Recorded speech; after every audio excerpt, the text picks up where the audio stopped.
Let's hope that it's working. I hope everything is working, because if not, it's embarrassing. That should be working. That should be working. And I hope the title's good. Alright.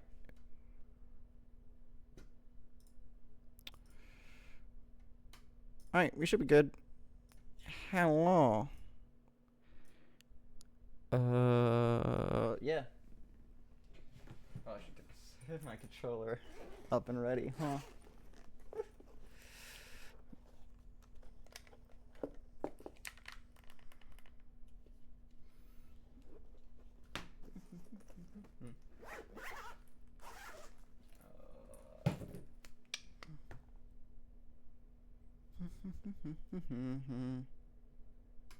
I should rename the stream, huh? Yeah, let's do that. Go live. Now let's edit title.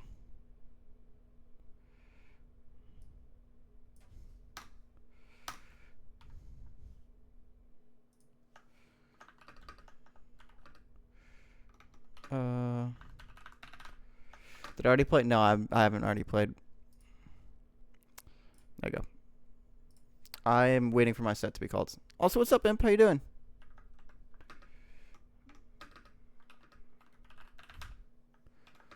Oh, yeah.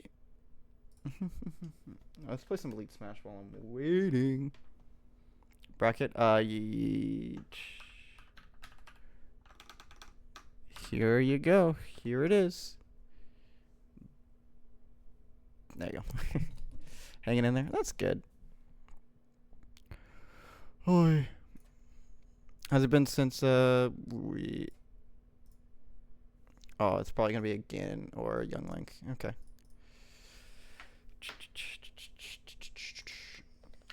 Probably should play some music. So it's not just complete silence, huh? I gotta find out exactly who from. I just need to get an answer from Ward if he's gonna do fantasy this year. Because if he's not gonna do fantasy, I need to remove him from the league because I need to start that eventually. I've been okay. That week break was really healthy. That's good. I'm glad. You seemed a lot happier during the crew battle. At least you were texting a lot happier. I don't know if that's like the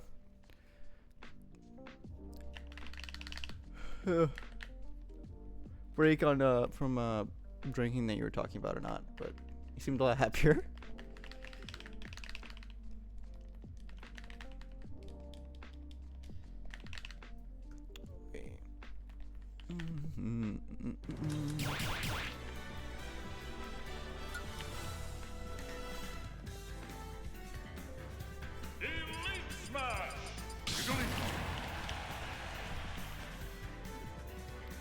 Mixing that and just fun to see me play again.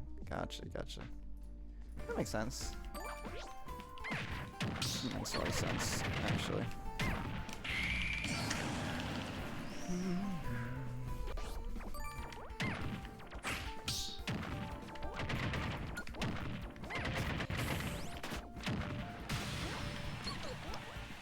Did I tell you that my controller broke during Supernova?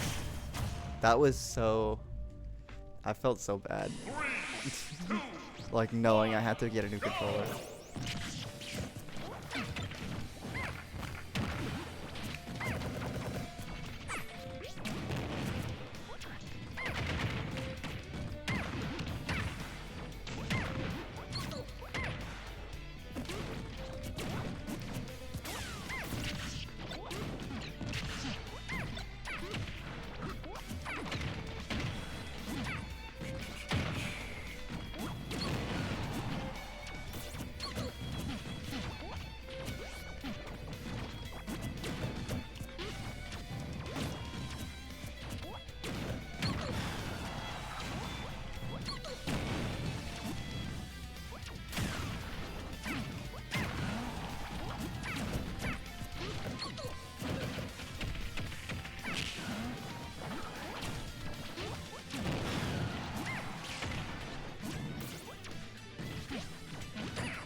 I actually cannot believe that my back air came out before that. Jeez.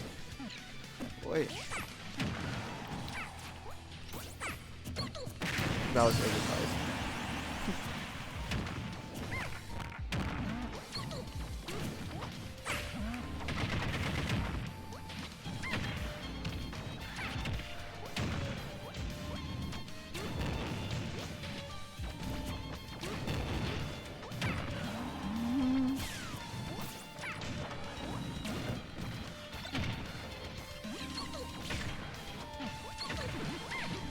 No.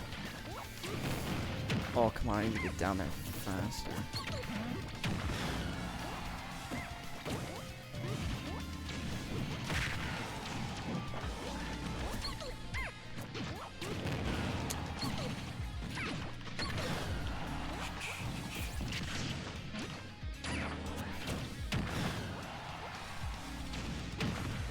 The team Mr. Nicon.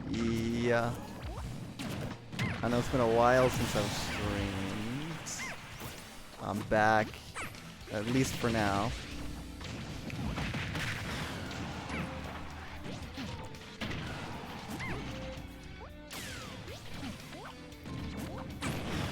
There you go. Silent, how you doing?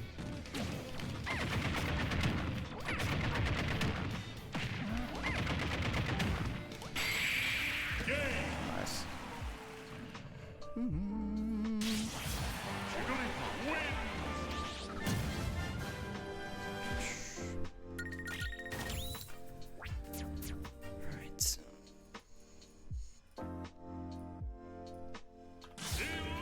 Alright.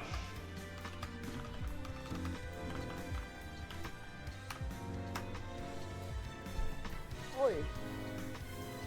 It is so hot.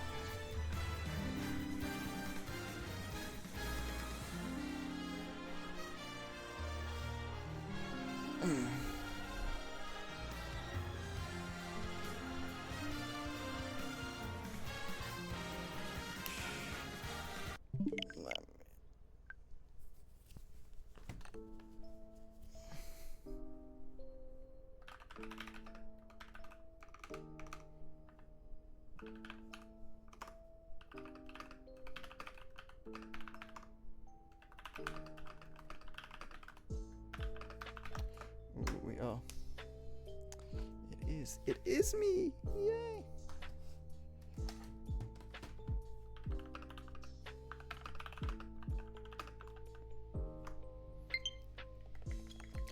But yeah, so this is gonna be my first tournament with my new controller. It looks exactly the same as the old one, because I ordered the same exact shell. I really like the Xenoblade shell. I think it's really nice, and so I got it again. I was deciding between this and the Dragon Quest, not the Dragon Quest, the Gold Monster Hunter one. I decided to go with this. I think the red suits me a little bit better than the golds, at least for like a controller. I also think it just looks really good. It's taken some getting used to. The rumble is definitely different than my other controller. My other controller was more rumble on attacks that were not hitting. This one is more rumble on attacks that I am getting hit by. So I can very much feel when I'm doing something wrong. So it's a little bit of a learning curve, just kind of getting used to it. But I know eventually it's going to be way better for me to be playing with this anyways, because a lot of the time when I played in bracket, sometimes my rumble just straight up would not work, and I felt kind of helpless and I couldn't really play as well as I could because I'm used to playing with rumble. And I feel like this will get me prepared both for an overall better controller, plus have me more prepared in different scenarios in which rumble is not available to me in the degree that at which I would like. Yeah, my other controller just down wouldn't input sometimes, and so I was like, all right, it's very much time for a new controller anyways. So this one's nice. I got OEM rubber joysticks. I really don't like third-party joysticks at all. So I got you aren't going to be able to see the difference. But I got regular original Nintendo Switch Pro Controller joysticks. And I just think these feel way better. I think the other ones are too hard plastic. Whenever I get a new controller, I get a new controller whenever I start seeing downdrift. Yeah. Thankfully, I have a Pro GCC, so drift wasn't like really much a factor. It was just down straight up would not input, which is a different problem. I tried getting a new oh shoot, what is it called? Joystick overall. Like a new one soldered in. And that worked for a little bit. It didn't really work to the degree in which I would like.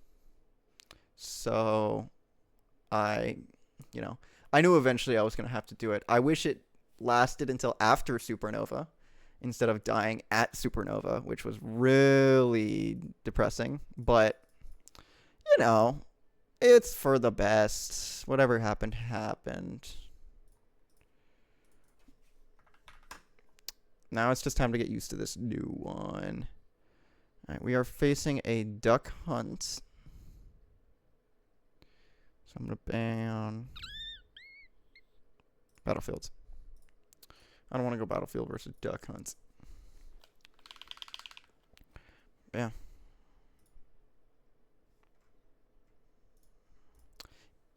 It's a little bit... I'll be honest. I definitely don't have... because downdrift on Belmonts means tether cancel until it loses back at cucumber. Oh, that's so brutal. Yeah, I mean it definitely would play way more of a factor for what is it called? For you with tether. I definitely don't have the confidence in bracket and like in games that I usually do. Just because it's a new controller, it's a completely new feeling. And I'm still getting used to everything. Plus, bad bracket at Supernova. The only times I ever go to majors is Supernova. And so, not being able to like do well in there really hurt my confidence a little bit. But, we'll get there. It's all stepping stones eventually.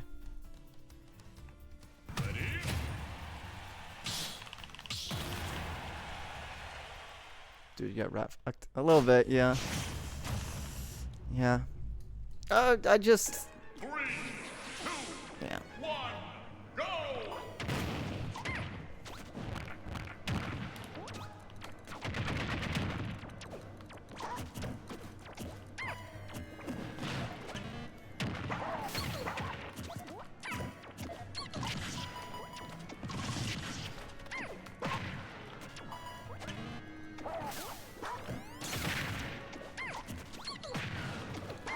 Dare there instead of bear.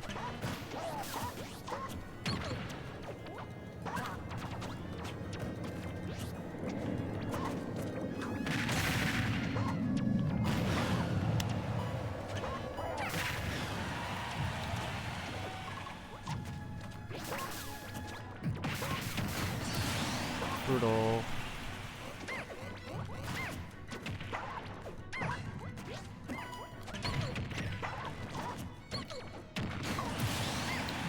At least that's working. That's universal for controllers.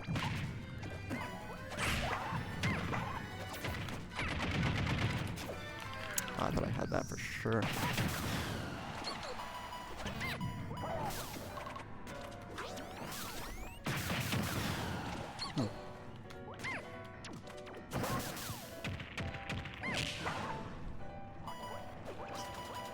Psycho plays K-Rool on duck hunts.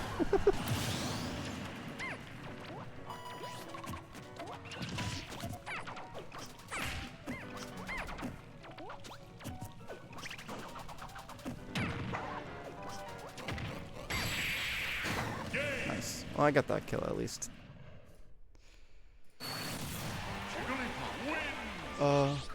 He's Fox on that play. A little bit. I think he air dodged in and he just went. He did the regular thing on air dodge. right at the blast zone. Just kind of puts you towards the blast zone a little bit first before you air dodge. Alright. Oh, Yoshi's story is on this stage. Well, I'm banning Yoshi's. Yoshi's on Battlefields. I'll go PS2 at some point. I'm getting a little bit better at PS2, which is nice. Not as much as, not as good as to like confidently go it in bracket, but I'm getting better on it. Oh, we'll go small, okay. Nope. I go story trust. Yeah, I'm gonna get it, the small blast zone on the ceiling is gonna work out great for me. They're going K rule.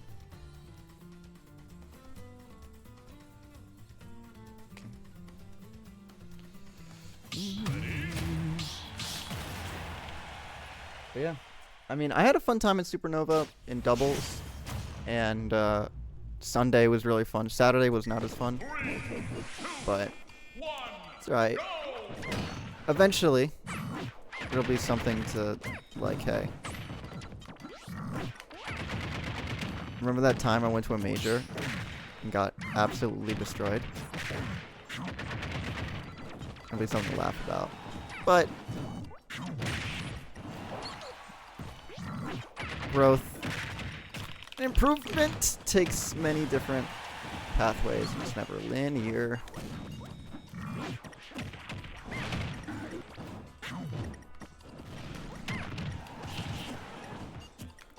You didn't get nuked. I felt like I got nuked though, which kind of sucked. Which is all that really matters.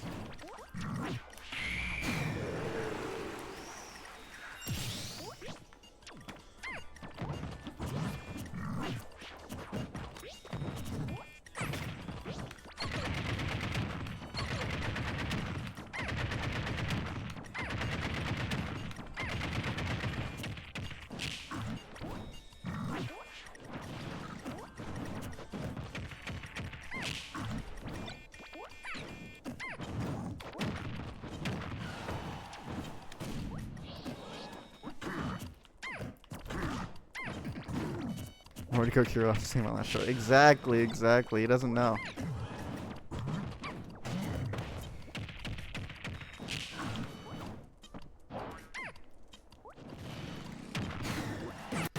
He doesn't know. Nobody. He's definitely not subbed to the BRB Nicon YouTube channel or the BRB Nicon Instagram page.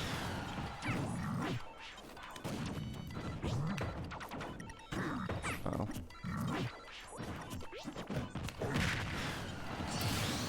Alright, well, never mind.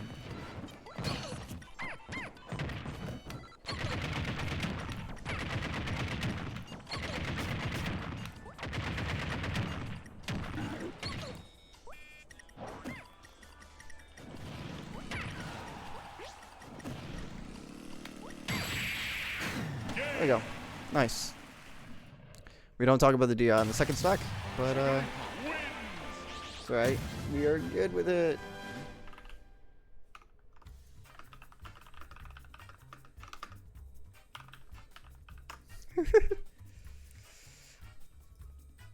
Sick. All right.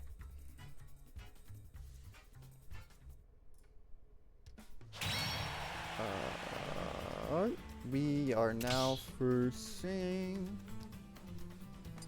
Ness. Ness. I don't wanna.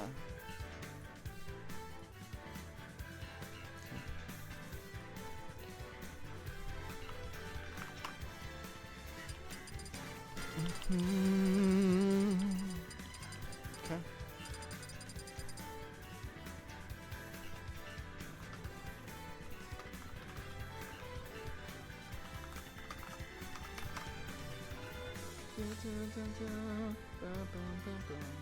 Everyone caught in the struggle.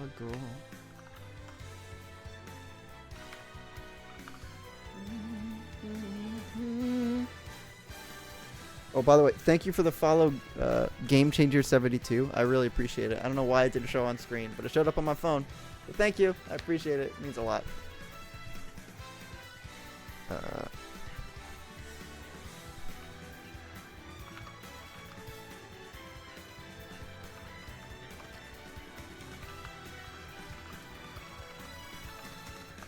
Where do you find online tourneys to join? I'll send you the website. It's called start.gg. I'll put it in the chat right now for you. You just go there, and then you can sort based on game, online or offline, or, you know, timings or days as well. It's really nice website. I really like it. It just came out with an app on your phone. When you get used to the online, when you get used to the website, you can use it on your phone, and it makes it way easier.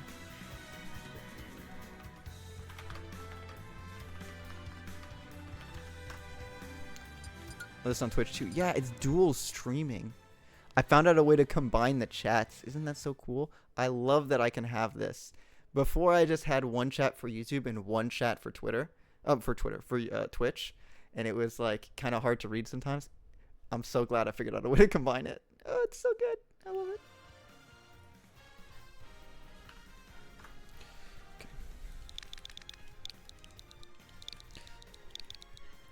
I also what is it called? I also found out a way to make the chat have like a stroke outline for black for when it's on like a white screen, so it's easier to read. Makes such a big difference. Thanks, I appreciate it. I've used StartGG before, but it was on mobile and it kind of sucked. But this was years ago. Yeah, mobile back then was really, really bad. The website on Safari for mobile is still kind of bad, but the app is really good. It is, honestly, I did not expect it to be the app to be as good as it is. I get notifications for the app if I need to check in or like mod requests or verify match results. It's really good. I really like it. You found a way to make me have a stroke? Yes. I do it with my mind. Like I'm Professor X. What's up, Quinn? How you doing? It's going alright. Just playing in a bracket right now. As you can tell. I don't know if you can tell or not. But playing in a bracket. I'm doing good. I haven't streamed in a while. I haven't done a bracket in a while. It's been like, what? Since Supernova was the last time I did a bracket, which was like almost more than a week ago. Jeez. But I also found a way to do this. I got a Smash Ladder overlay.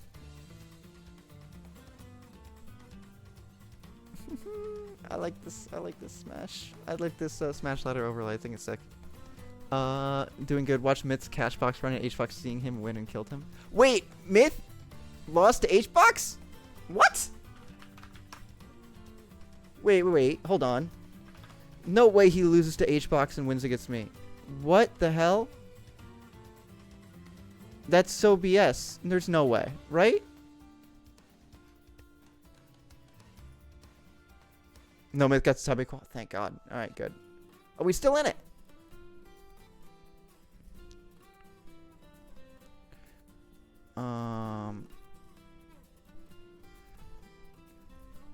I need to watch. We're gonna go to. He was fighting Castle 1 game 1 and was DQ because he didn't have land despite having the mod. Oh, brutal. Myth doesn't have land? I didn't know that. That's so funny. FD or town versus this. Let's go town. I kind of want to see how, or final FD, sorry. I kind of want to see how well I do on FD. I'm curious.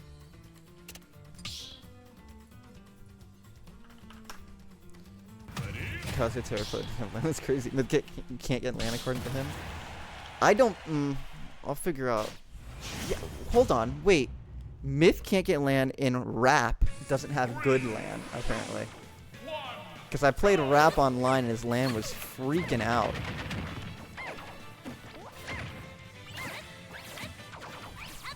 What is up with those two and not just having good land or connection?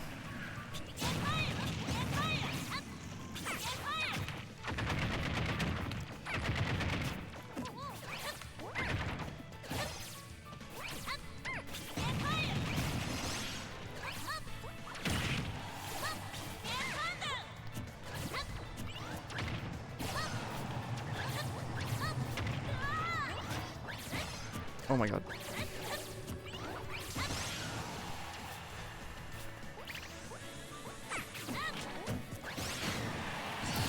Brutal.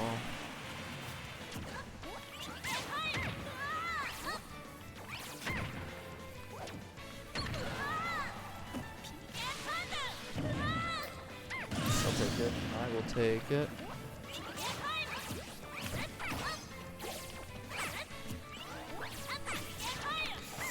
Oh, come on. I will say this new controller is making me rethink a lot of interactions that I'm having with everything. What do you think of the Nest matchup for Puff?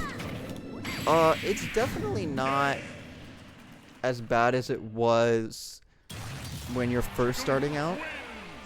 I'd say probably -1 for Puff.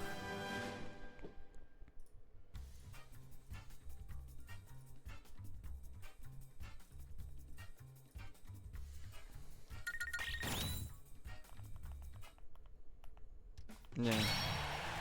Yeah, it's probably -1 for Puff, I think. I think anything else than that, I think, is maybe a little bit of an over-exaggeration.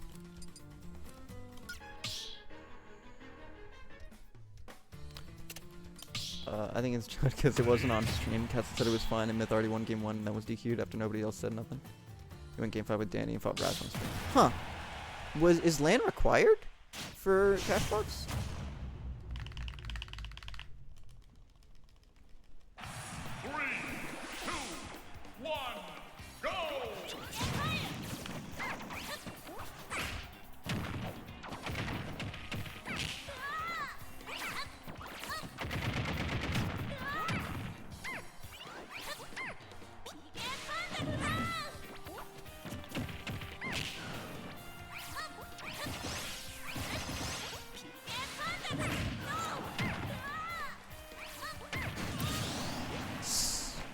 I'm getting way better at using Nair for edge guards. I was watching a lot of base mage VODs, and he uses Nair a bunch off stage, and he uses it really well, and I've been trying to sort of emulate it.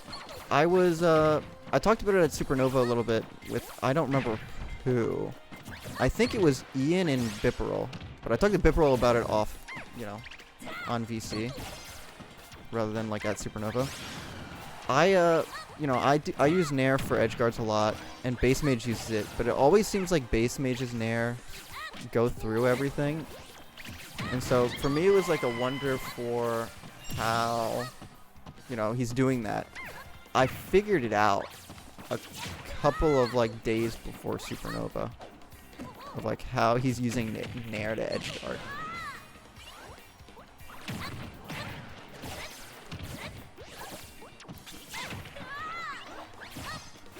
So I'm trying to figure out ways to do that, because I think it works really well in all sorts of scenarios. Maybe the whole name choosing I'm just doing a lot. I would expect to side grind. How does base mage use Nair to edge guard? He uses it the same way other puffs use it. I mean more like whenever you watch base mage use Nair, it always goes through the weirdest things. Like it always, you know, Nair is a move that has a bunch of priority. But when I use it to edge guard, usually, it doesn't really feel like that. It kind of just feels like a regular Nair.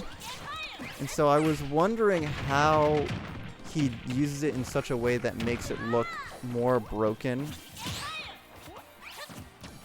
And it's because when you edge guard usually as Nair, you're like moving inwards like that. Base mage like jumps straight up using Nair and then drifts back. And so he's not like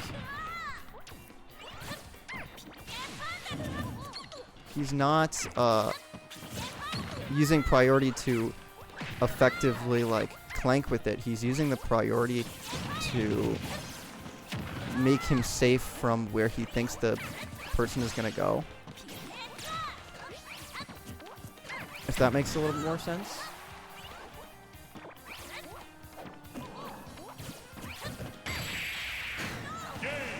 Yeah, it does. Alright, nice.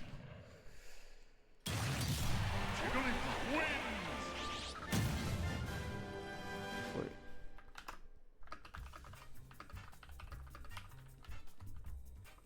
Hello, I never thought you'd get one. For real, got shocked. Thank you. What's up, Fur Fan? How you doing? Yeah, I got a new controller. It is something for sure. It's definitely a new thing. It all feels uncomfortable and super foreign right now, but you know, eventually it's gonna feel regular and it's gonna feel like it's normal, and that I think is when I'm really gonna shine with the new controller. But right now, you know, it's just the transition period. It always happens. Wait.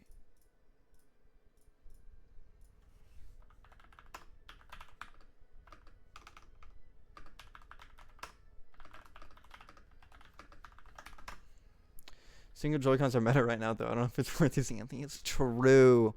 I need to show up to one tournament with just a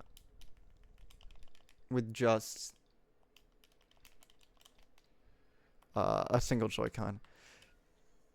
I think that would be something. What was Emperor talking about? It was talking about Myth getting DQ'd versus Castle during Coin Box.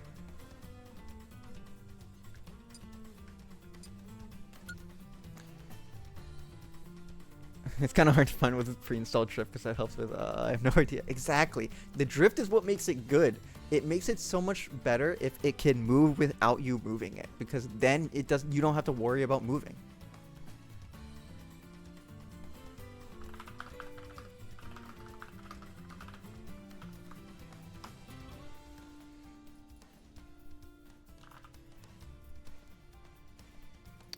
DQ for auto controls. True, true. They DQ for turbo. They're gonna DQ for auto controls immediately. All right. No Emperor. Olimar. What do I ban against Olimar? I don't want. I don't want F. I don't want small. I'll take FD.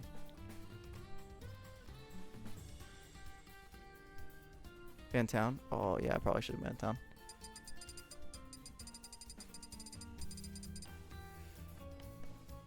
Oh, alright, let's go FD. Yeah, we're just doing FD. We're loving it. Ready? Okay. Gonna work for fun.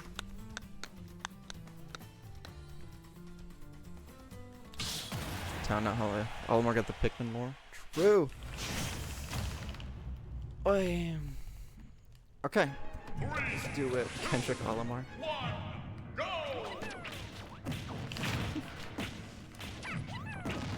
Oh, I'm getting messed up.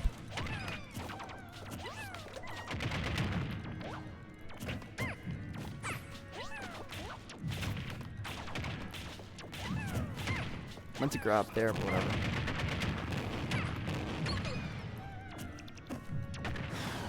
Okay, sure. That did not climb. Whatever. Alright. I haven't won versus Olimar in 3 months. Oh. Don't say that!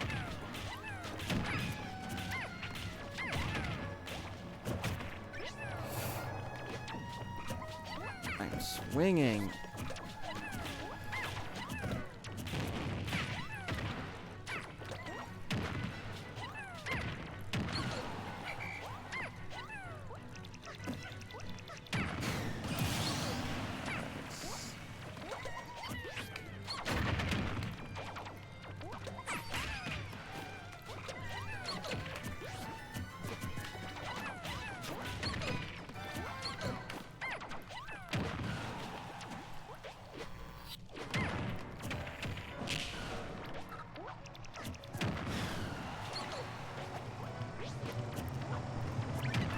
It didn't turn around. Now we're good.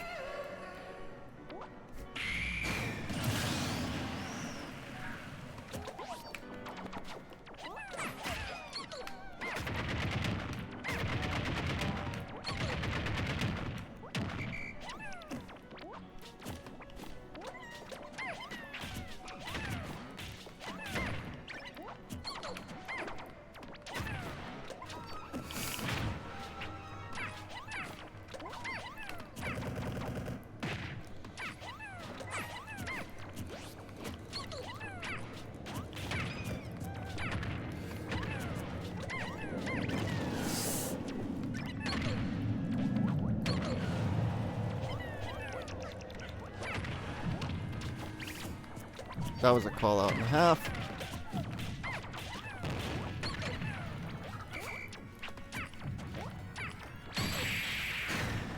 That was a bigger call out. Nice. Is 74 high enough to kill Olimar with rest or no shot? It's like 55 or like 56. It's around that percentage, I believe. I have to check the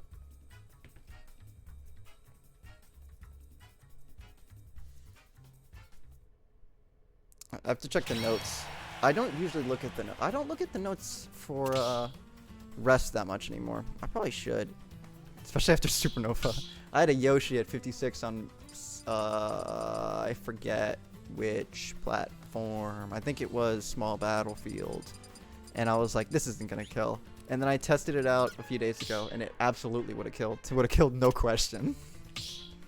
So I mean, it's just I gotta get better at like identifying percentages for rest kill, especially on flats. Boy, but you know, it happens. This guy's a beatable win rate, but this matchup looks like hot dog. There's a clip on IG drilling Yoshi to the top and resting him at 20% to kill. Yeah, because that's at the top. At the top, a rest from pretty much any percent is gonna kill. Also, I'm glad to hear that you watching your watching my shorts. I appreciate it, or my Instagram clips, whichever one. I really appreciate that. That means a lot.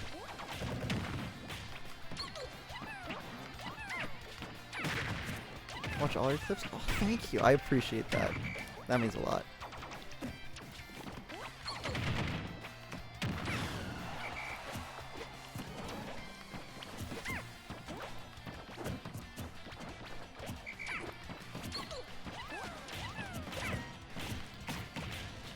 Oh, yo. I think about your clips constantly when you're playing computer logic. I would never expected you. Thank you, thank you. I think that's a compliment. I'll take it though.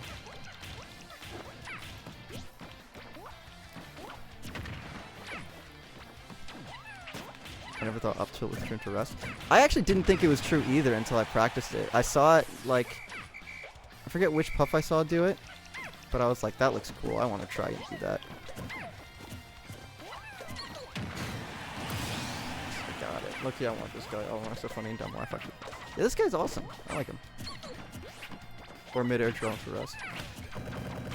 That's my favorite one.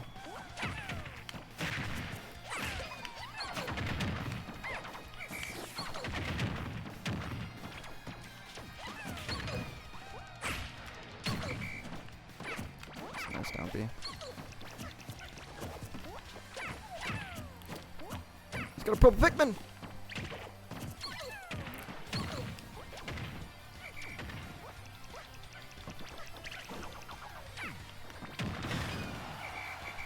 Vision level, yep, I know what they're doing. Yeah.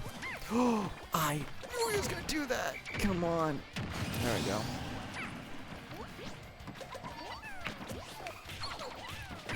I need this purple Pac-man dead!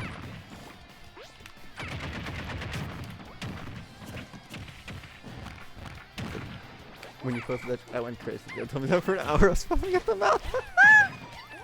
Oh, that's awesome. At the last Supernova I went to, I was facing a Yoshi, and the Yoshi, it was game 4. I was up 2 games to 1, and you know, they were getting frustrated because I was doing some annoying stuff versus them, and after I killed them, after they killed them, yeah, they did a back air, and I survived it off the corner. And they went to chase me with a double jump up air, and I just pound rested them at like 10%. I loved that. Was so fun. I loved doing that.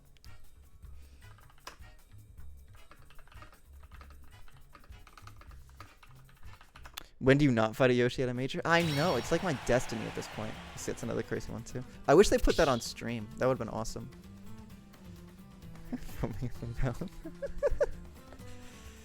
Sick. All right. That's top 8. Oh. Wow, I'm going to be honest.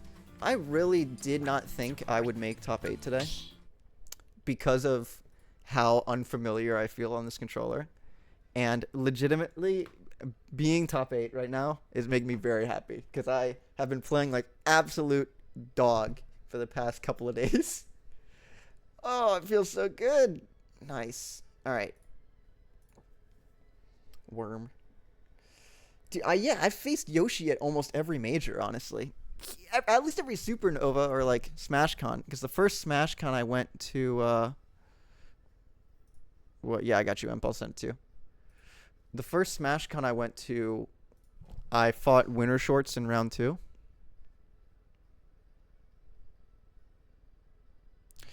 Then I fought Houdini in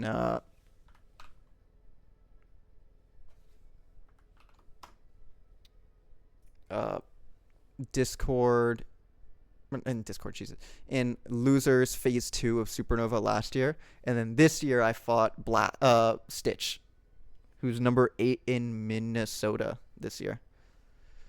I made Winter Shorts version probably. He was not playing well that day, I will say. In Collision. I gotta go to Collision one day. It'd be nice just to drive up to like train up to New York at some point. I was gonna come to Supernova, but then I canceled because I felt bad for all the players. Would have been too easy. Exactly. No Japanese players. No Steve. Too easy. Go to Riptide instead. Figured I'd let them all just have this one for some fun. Exactly. Yeah. Steve was banned? No, there was a Steve rule, the Steve clause, which is if you're going Steve, you have to declare you're going Steve before the game, and what is it called? And you cannot ban any stages. The opponent just straight up picks the stage, no matter what. We could split a room. Oh, that would be exciting. That's crazy. Yeah, it's a little bit insane that it happened. Is that deemed good rule by the community? Is it controversial? It's both. I think for Steve players and Japanese players, they don't like it because Japan is very much a pride and honor is kind of engraved into their culture. And so they believe that, if you're making rules against one certain character, it's less honorable to win at that point. And so they don't really like it. Steve players, they don't like it for obvious reasons. I think everybody else really likes it, though. I mean, I thought it was all right. If I go to take a Steve to a stage, I'm just going Smash Filler FD, no matter what, every time. But yeah, felt like that was just going to be give him there's just a cola Carmelo claims they don't get an opinion. And if you're having fun versus Yoshi, then release the files. Listen, I will be completely honest. The Yoshi files were going to come out the day after Supernova. After I lost to Stitch in Losers, I do not have any credibility right now. I need to beat a Yoshi in bracket to release the Yoshi files, because I feel like if the last Yoshi I fought I lost to and I'm releasing Yoshi files, then it's a little bit weird. I have them all written down. I'm going to make a video, and the video is going to also have a giant document attached to it.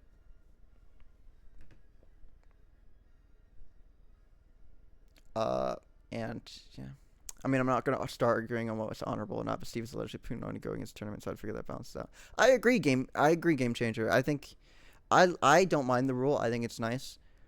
I also really don't have that much of an opinion versus that. Honestly, at this point, if they're going to do something about it, it would be done and whatever. And whatever's going to happen is going to happen. So I don't super have an opinion on it. Is it annoying to fight? Absolutely. Do I think it's like annoying so much to the point where I'm like, I need to be going to my specific stage? Not really. But, I mean, Yoshi Cord was just conspiring against you. According to Silent, Yoshi Cord abused you like King Von. I need to. Yeah, I remember. So I'm very good against Yoshi. Obviously not. Obviously not like winning every single time, but I am good enough against Yoshi where I was talking to Silent, and Silent was saying that a lot of the Yoshi players in Yoshi Cord are planning to not go Yoshi against me because I'm very good at the Yoshi matchup, which was very funny. I thought that was funny. Sonic Files next, please, I beg. That's true. I do need to do Sonic Files. That's going to be a little bit harder to do. You had a broken controller for real? Yeah, but I also like... I don't know. I don't like using excuses that much. Do not do the wrath sections. Yeah, I mean, I'm going to get messed up in the racks. I need to fight like a Sonic like that offline. I think that'll be a huge difference between me versus Sonic Online. I think me on Sonic Online is way different than me versus Sonic Offline. I've only lost to one Sonic Offline, I believe. And that was Kimboyachi the first time I played him, but I just kind of played bad that tournament overall. I'm really good against Sonic Offline because I feel like I push them to do some stuff that like they usually wouldn't do in the matchup. It's not sustainable versus like super top players in the slightest, but it is something. Counterpicking in +2 is so dumb. Me, a little bit. Crayola overdose. That's so funny. All right, who are we fighting next, actually? We are fighting either a Duck Hunt, Rob, or a Wolf.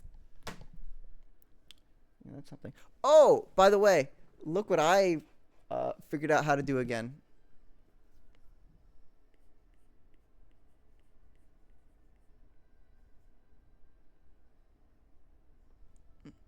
I figured out how to do that. Yay, hi.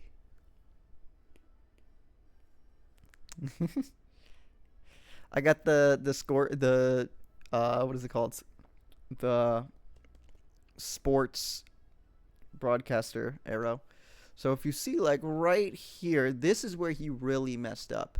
I think overall this, he didn't really want it enough, and then he didn't really feel like he had an edge. And overall, you can just kind of point to this part of it right here. He has a...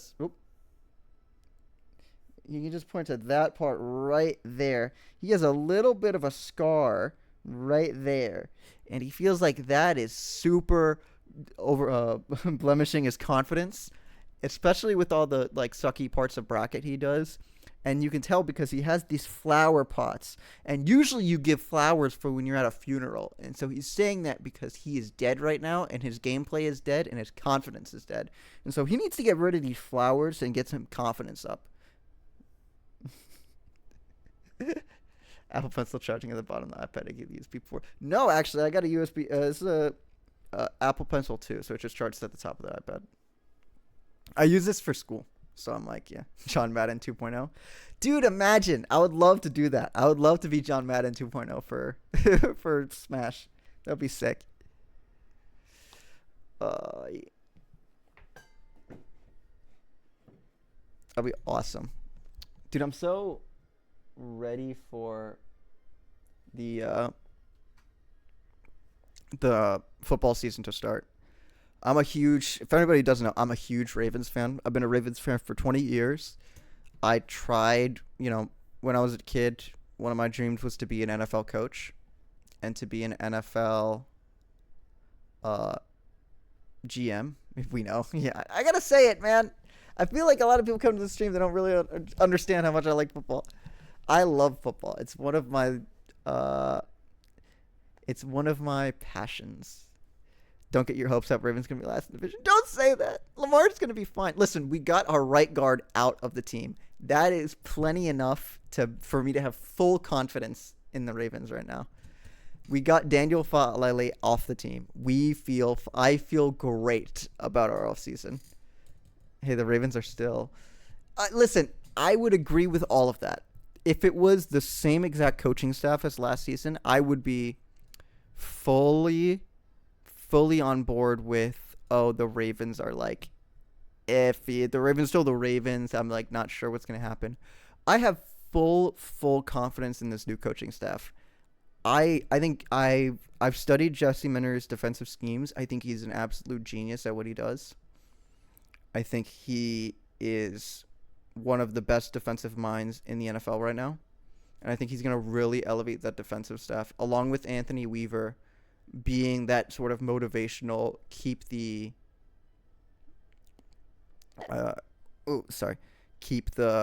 energy and keep the violence high. I think Declan Doyle has a lot of potential to be a really, really good offensive coordinator. And, everything that you're hearing from Ravens camp, especially from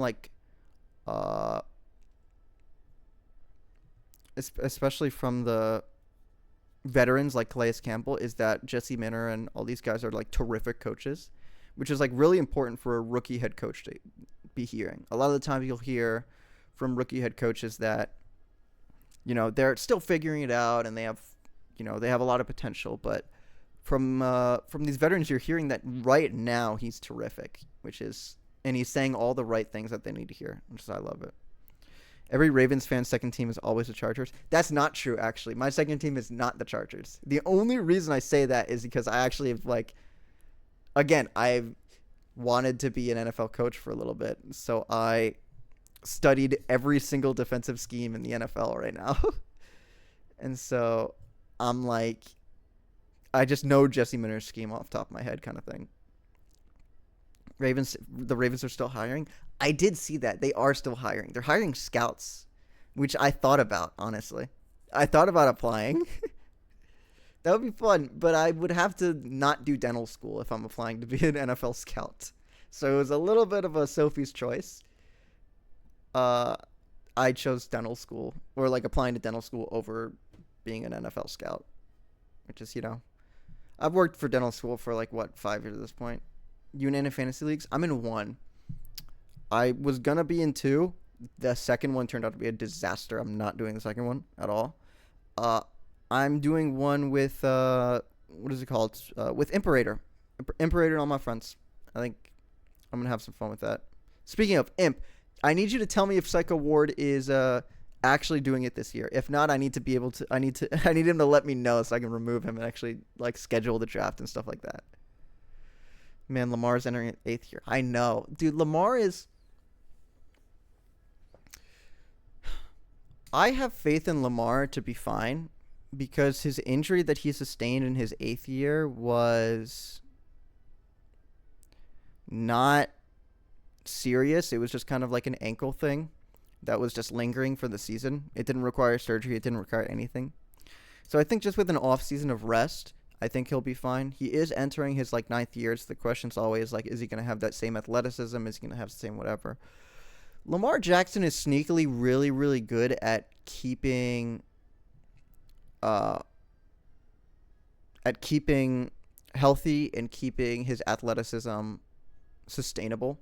And so I have less of a concern with Lamar entering his 9th year than I would with a lot of other players at that age who have that same exact skill set, because he avoids hits and he avoids running unnecessarily so much.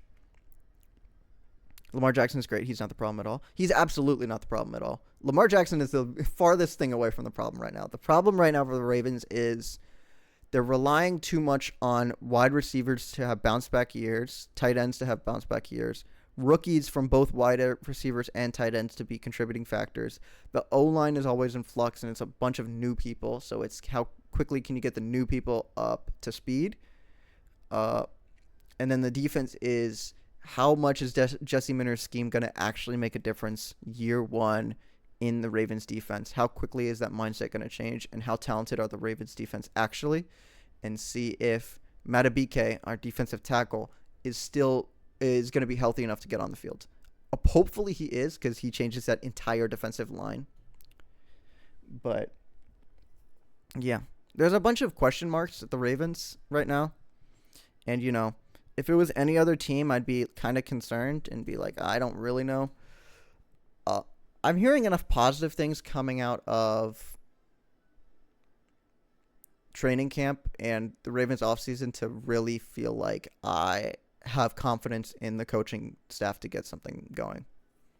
Especially underrated hire for the coaching staff, Dwayne Ledford, the offensive line coach. He was the coach of the Falcons, and he has never had an offensive line group lower than 13th in the league. And there's been a bunch of pieces in flux in that entire time from like, I don't remember the years, but he's been doing it for so long, and his offensive line is always amazing. And I think that is going to be a huge key hire. That was actually the coach that Jesse Minter hired first. He got hired as head coach, and then he immediately hired Dwayne Ledford, which I think was like a huge sign of like what was actually going to happen with the offense. All jokes aside, Lamar Jackson is easily a top 10 quarterback of all time talent-wise. The more you try to research it or try and deny it, the more you'll see this shouldn't be seen. I fully agree. I think he's literally top 10 all time. I think to be that good at have that much arm strength, he has super underrated arm strength. His release is so smooth and fast. He has so much accuracy. He's one of the most accurate quarterbacks of all time, if not the most accurate. I actually think he holds the record for highest QB rating of all time right now, or at least is tied with Aaron Rodgers. He doesn't throw that many interceptions, or he has like one of the best touchdown to interception ratio, I believe. He's so good at like placing the ball wherever he wants to place it. He is just amazing. I think he really is just missing one playoff run where he gets the Super Bowl to be really considered a top 10 quarterback of all time, no matter what. I think literally one Super Bowl will cement his legacy. I think a lot of people don't understand yet. There's a lot of teams that are going to regress this year. You're not going to see the same 4 teams every year for 10 years straight like we did just now. The first team to regress is Buffalo. I agree. I think that Buffalo is in a weird place with what they did with the coaching staff, which is they got rid of their defensive-minded head coach and got an offensive-minded head coach, but they didn't get an offensive coach that's like considered one of the best around the league somewhere else to get like fresh new blood of like, hey, maybe a new invigoration will propel this team farther. They just kind of hired internally pretty fast. And I think that's kind of a mistake because obviously I could be wrong in hindsight. But I think hiring internally right now, especially with a team with like the Bills right now, is that, let me play some music while I'm talking actually, is that what happens is the messaging kind of stays the same, and the mindset around the team is like, we already kind of had this guy in the building. He didn't really make that much of a difference in terms of like getting over the hump. Why is him being promoted to head coach gonna make all the difference kind of thing? They should have gone after Mike McCarthy.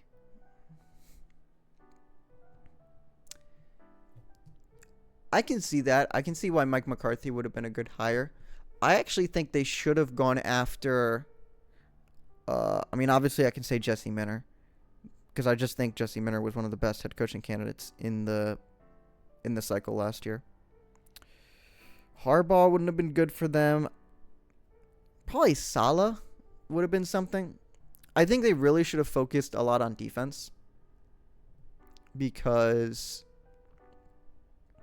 kind of the same mindset that the Ravens coaching did, which was like you have Josh Allen on that offensive side of the ball, and he will always be kind of the guy to make the offense go. So what you want to be doing is not trying to make him better. You're trying to make the team around him better.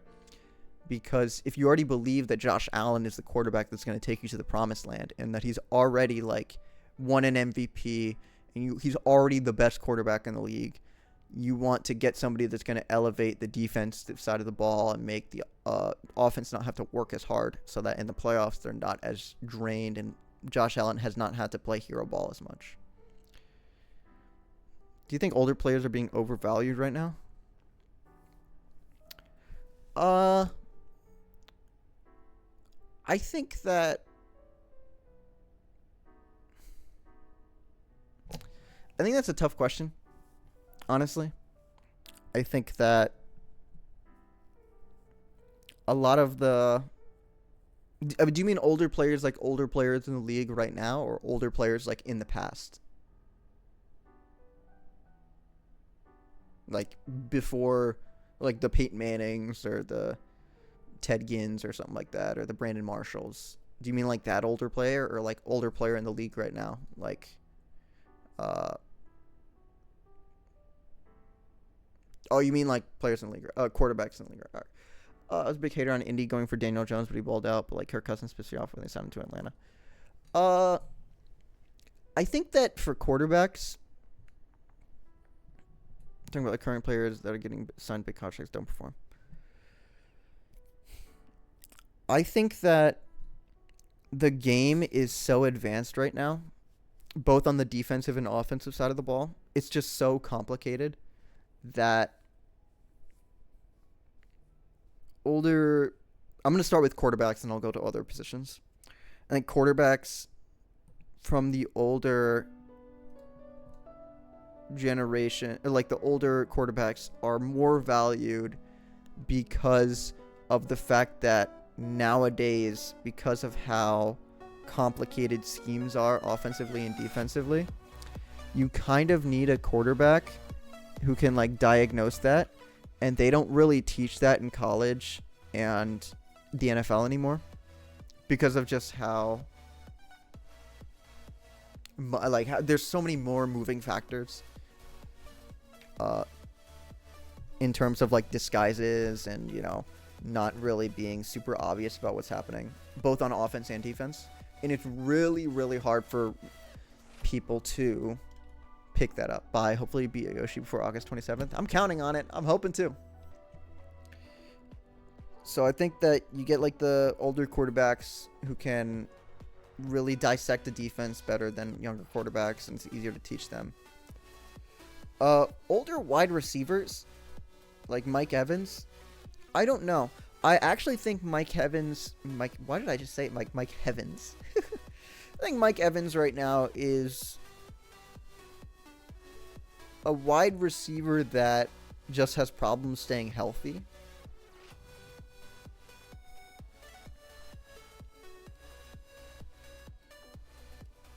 I think that when you have just like a lot of these older players now get injured a lot, and the winner of the Super Bowl is now just determined by who's the healthiest rather than like who's the most talented team. Like I think, you know, going into the playoffs, I actually thought that the Rams were a way more talented team than the Seahawks. It's just that they were not healthy at all. And, you know, I think the Broncos, if they were healthy, beat the brakes off the Patriots in the AFC Championship game. But, you know, Bo Nix wasn't there and whatever. And, you know, Patriots got there. Who's an older quarterback who got traded and did good, though? That's a good point. I think you're right with that. I think a lot of quarterbacks who get traded, especially the older ones, just don't do well in like the new scheme and stuff like that, and like new scenarios.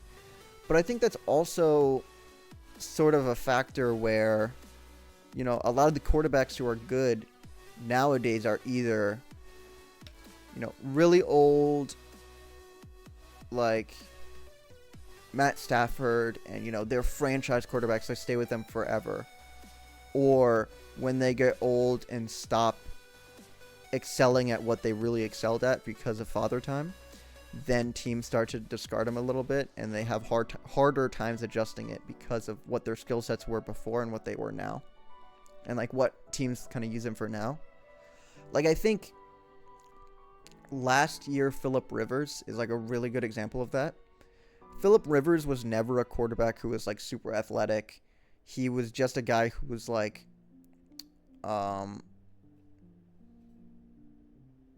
dissecting defenses with his mind, like just straight up dissecting defenses, and he could make the easy throws, and he can get you, he could work the offense kind of thing as a field manager. And I think that he did really well in Indy. I just think they were injured to everything. I think they were just injured to hell and back, and Phillip Rivers couldn't win a game. But I mean, he didn't do bad. He did pretty good. It's easy to forget these younger quarterbacks are already like 30 plus years old. Dak Prescott's like 36. Really? I didn't know that. What? He's 36? Let me check that. I actually really like Dak Prescott. I think Dak Prescott's a really good quarterback. He is 33. Yeah, I mean 30 is like young-ish. I think we're getting to like the point where 35 is like older end of the spectrum.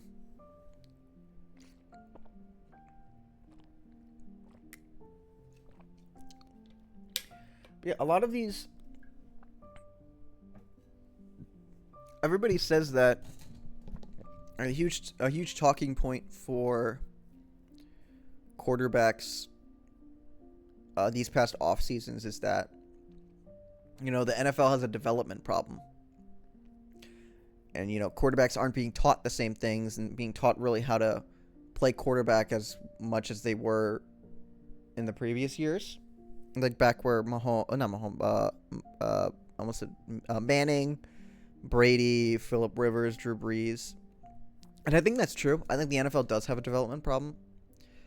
But I don't think it's as much of like a factor like that these quarterbacks are saying. I don't think it's fair. I think that just the trend right now in the NFL is that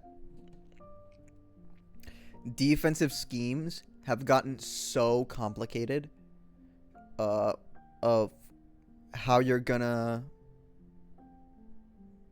really what's the word I'm trying to look for? How you're really gonna fool the quarterback. And I think it's really complicated to teach young quarterbacks how to dissect the defense as much because of just how misleading defenses are nowadays. And you kind of just have to do that through experience. But the problem is, like, you only really get 3 seasons before teams start to get really, really sick of patience. You get, like, 3 years, and then, like, that's pretty much it. But if you're doing, like, really, really bad a year and the team doesn't feel like they can win with you, then they're going to start getting very impatient. I mean, when you look at players like Sam Darnold or Baker Mayfield ball out, it kind of makes you feel bad for players who felt like they never actually had a real shot, especially that 2021 draft class quarterbacks. Yeah, I agree with that. I think that 2018 draft class for quarterbacks is one of the best in recent times.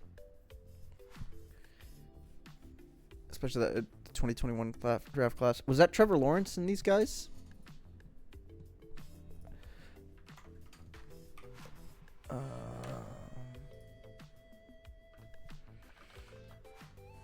Let me look at this.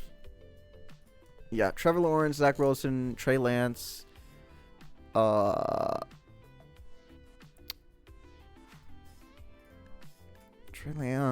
Justin Fields. Yep. What's up, Andrew? How you doing? Mac Jones. Oh. So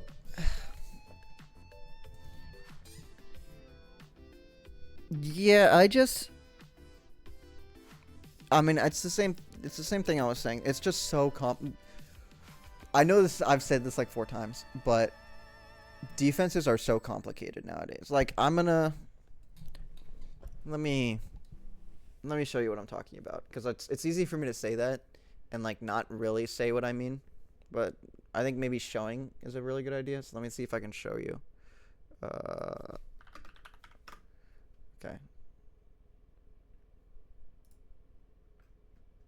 Okay, we're gonna do this. I'm gonna draw on my iPad, but This is kind of what I'm talking about. So we have. That's way bigger than I want it to be.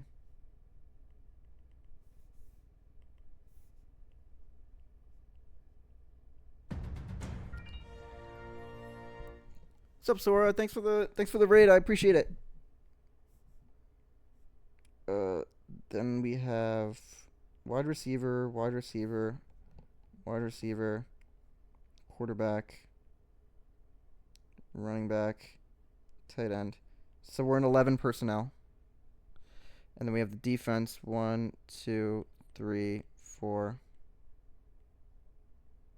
5, 6, 7, 8, 9, 10, 11. Actually, this guy's not that. This guy is. All right, drawing on my iPad didn't really work. We're gonna draw on the Microsoft Paint now. We're gonna redraw Microsoft Paint because that did not work.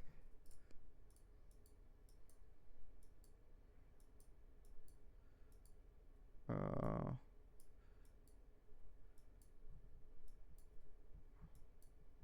10, 11. Yep, 11 personnel.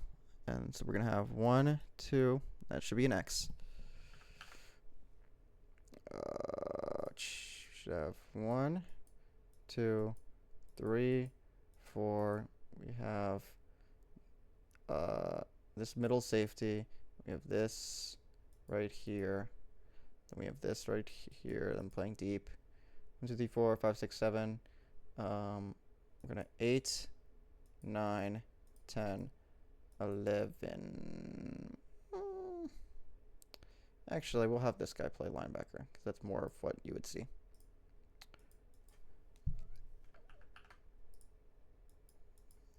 Create shape and copy paste. Probably would have been a better idea, but we're going to do this instead because I am stubborn. All right, anyways, so this is an actual scenario that the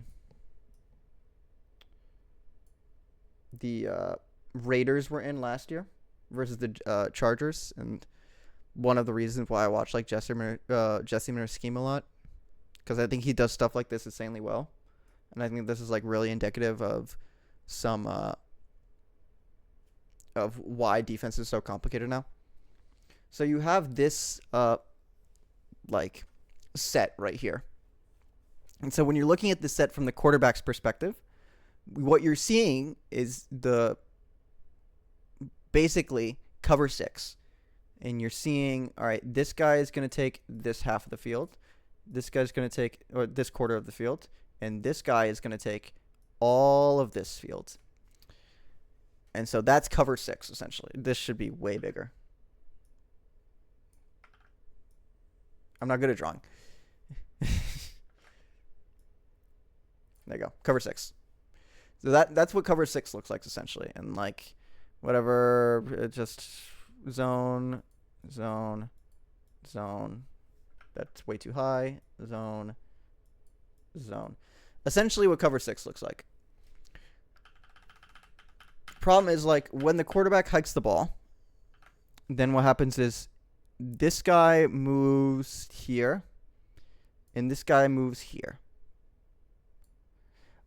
And so now when you do that, now it looks like cover 2 after the ball is snapped, because this guy takes this guy takes that safety's position and goes right here and covers this, and you have a giant hole in the middle of the field.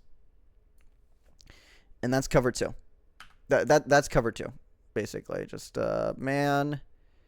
This guy would probably play. This guy wouldn't play man. Actually, this guy would play like this zone. This guy would play this zone.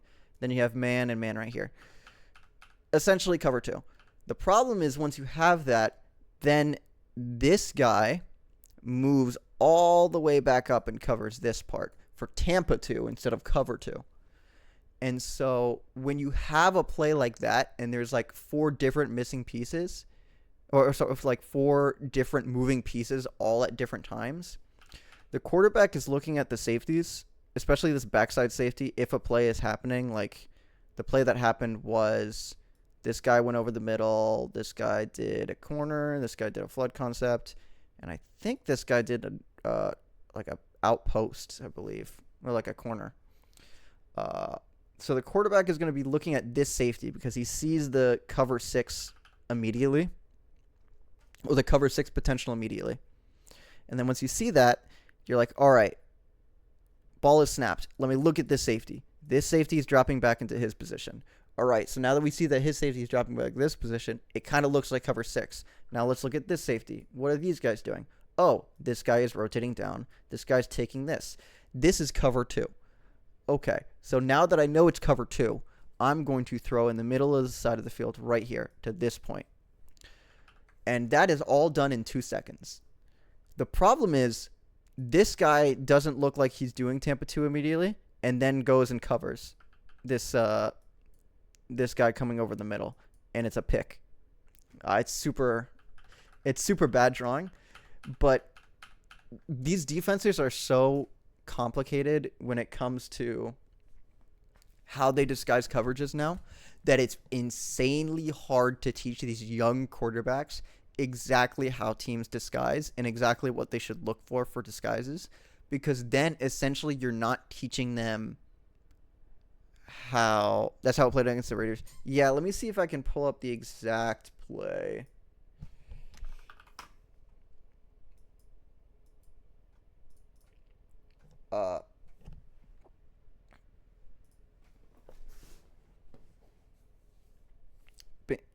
That you're not really teaching the basics of how to diagnose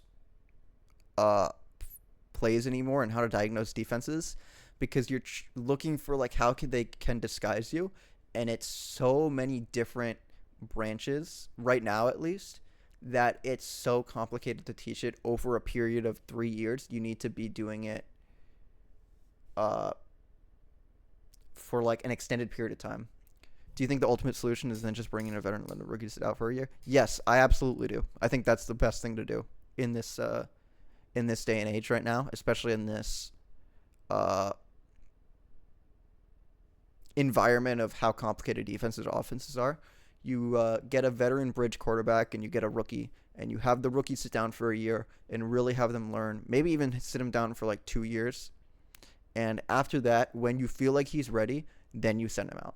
Throwing him out into the fire for the first year worked really well in the past when defenses did not disguise as much and they were not as complicated with disguises. Nowadays, you are just going to immediately tank the confidence of your rookie quarterbacks. So then Raiders in a pretty good spot theoretically.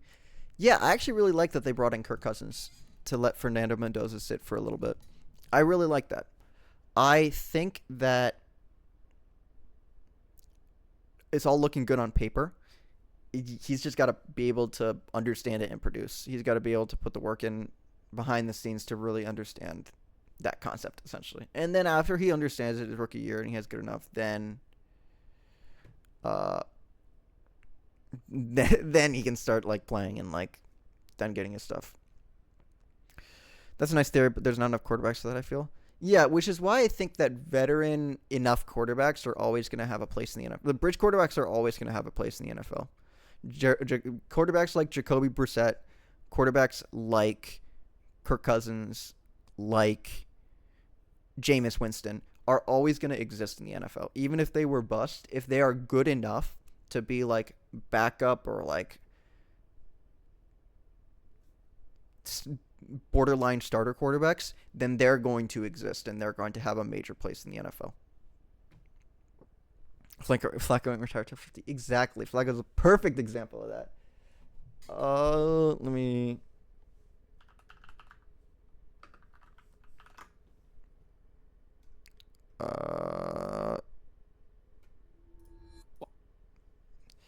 Yeah, so here's the play.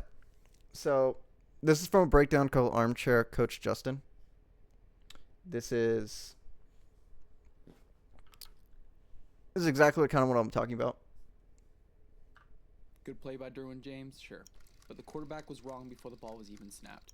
Jesse Minter does this to quarterbacks every week. Oh, he had Brock Bowers playing slot. Jeez, I didn't realize that. Pre-snap, Geno sees cover 6. 2 high safeties, quarter half with 4 underneath. It's 3rd and long. He needs yards. He knows 3 deep defenders make that tough. At the snap, he checks the backside safety. He drops into his deep half, exactly what you'd expect. Now Gino works play side. The safety is driving down, and the corner is sinking over the top. That screams cover 2. And if it's cover 2, there's a massive hole in the deep middle of the field. So Gino gets overeager and rips it. The problem? It's not regular cover 2, it's Tampa 2. The middle linebacker opens and runs in the deep middle. And this isn't just any linebacker, it's a safety playing the middle linebacker position. That window Gino thinks is open, it never existed. Checkmate. And this isn't a one-off. So like that's kind of what I'm talking about, where it's just so there's so many more levels to it than there was 10 years ago. It's insane.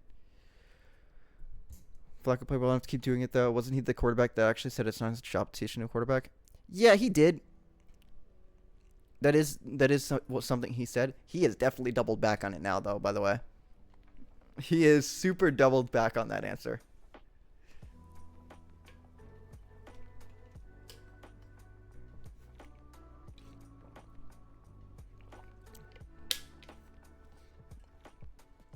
Yeah. I think Sam Darnold is going to be somebody who replaces the Joe Flaccos, who replaces the Russell Wilsons, who replaces the whoever. Especially, yeah, I think Sam Darnold, Baker Mayfield's. Ooh, who's another quarterback who I actually think does that? Probably. I was going to say Josh Allen. I don't think Josh Allen does that. Yeah, I think Baker Mayfield and Sam Darnold are like the major examples of quarterbacks who are going to be doing that in the future. Of being like an armchair, not an armchair quarterback, but the sort of mentor quarterback for the rookie. We're doing it for like 7+ years though.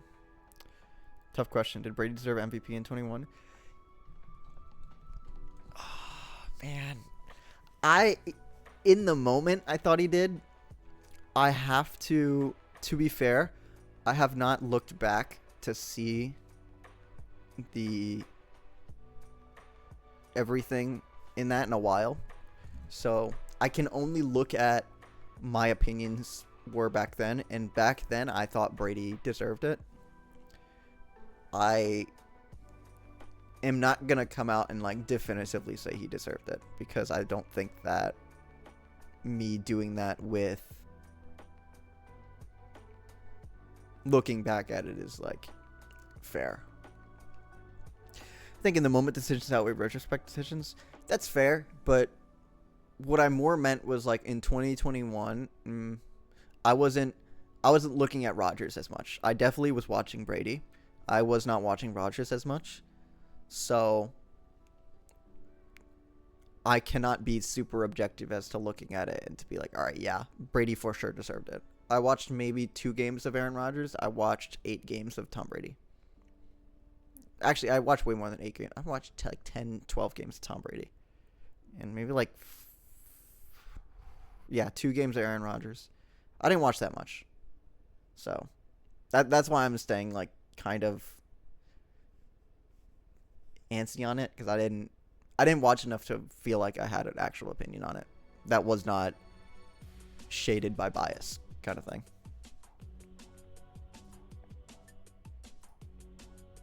But he was shoot back to back.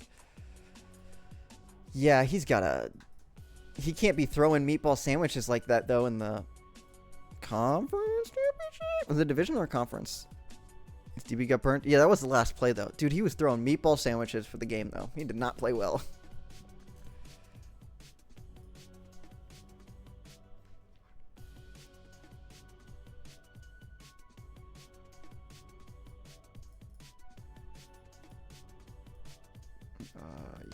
Let me check this.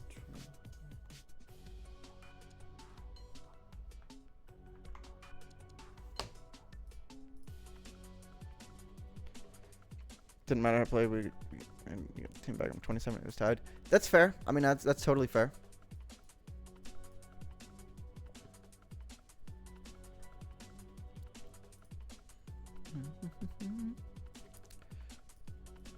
It's just, I think that, in the for as clutch as he was in getting the team tied back up to 27, I think it's also fair to be like, hey, earlier in the game, it should, you should be held to the same standards of, you did something for you didn't do like great for like 3 quarters. For the last quarter, you did well. And, if he won, it wouldn't have mattered that much. But since he lost, it kind of does matter.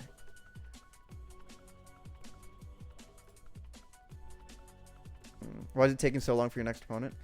I believe they're waiting for everybody to fill in top 8 to call some matches. So it's going to be a little bit of time. I'm sorry for that.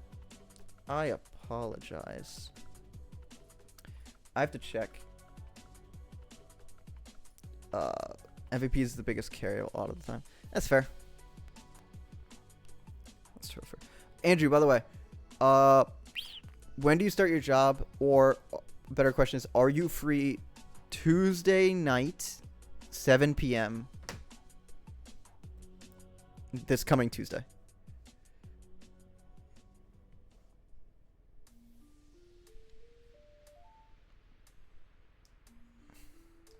I have plans, and I want to see if I can include you in those plans. Now, what about 25? Did May deserve it or Stafford? I actually thought Stafford played really well in 25. I thought he deserved it. I think May had a good case for it, though. I think that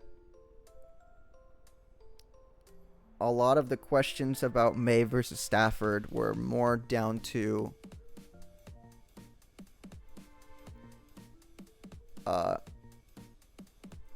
he did it versus a really, really easy schedule versus Stafford, who did all the stats versus like a way harder schedule. And I think that does matter. Not saying it matters to be like, oh, he was trash, or like he didn't deserve to be playing well, he wasn't that good. I think he was good, and I think it is good that he put up those stats versus that schedule, because it makes me have a lot more confidence that he has a lot more confidence going to this year. But for MVP, I think that the strength of schedule does matter like that in terms of who you give the most valuable to. Should have moved to the new apartment by then, but my start date got moved back next week, so yes, I'll definitely be free. As long as nothing goes wrong with like Wi-Fi installation, that's related to plans. Kinda, but we'll see. Yeah, if that's the case, you have bigger problems, yeah. I'll text you about it tonight, after I'm done with stream. That's fair, yeah. What about you, Game Changer? I don't know anything about your football dedications. What's your favorite team? You doing any fantasy this year? And what's your thoughts on your team? I'm curious. I'm very curious. I want to hear perspectives from all around the league. I think that's extremely valuable. Pats fan? Gotcha. How you feeling about him? I'm curious because you lost Stephon Diggs, you lost Kendrick Bourne, or you gained Kendrick Bourne, but you gained AJ Brown. Your defense is a lot more solidified. Offensive line got a little bit of work. And Mike Vrabel is going into his second year. That thing happened. Actually, in the past, before the season, we're going to do good. Everyone laughed at me. Well, listen, kudos to you for predicting that, because that is hard to predict. Especially that season turnaround like that. Kudos.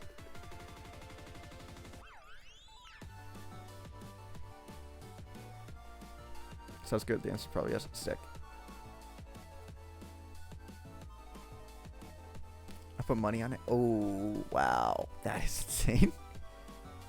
Putting money on it is crazy. Jeez. Nice job. What about this season? I'm curious. What are you feeling about your biggest strengths, biggest deficits, biggest question marks? What you feeling?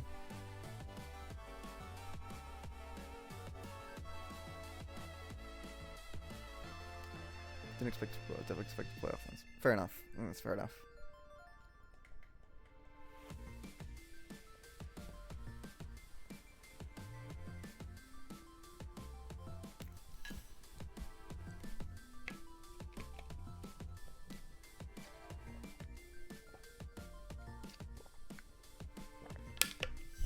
me. Sorry.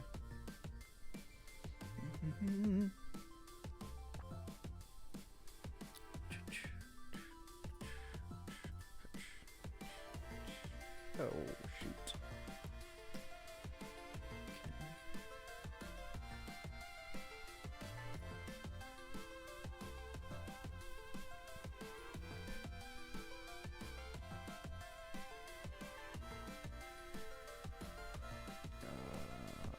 Oh, it's a fox, not a wolf. Huh, I did not know that. Okay, fair enough. Tell you what I think. I think our defense is pretty good. I think our offense allegedly going to be better than last year's, but I think the whole my variable thing affect the locker room.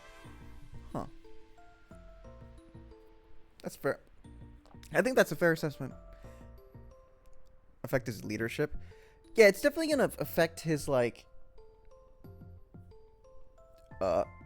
messaging around the locker room and his, you know, probably gonna affect ability to, like, gather the team kind of, or like have the team trust decision making kind of thing.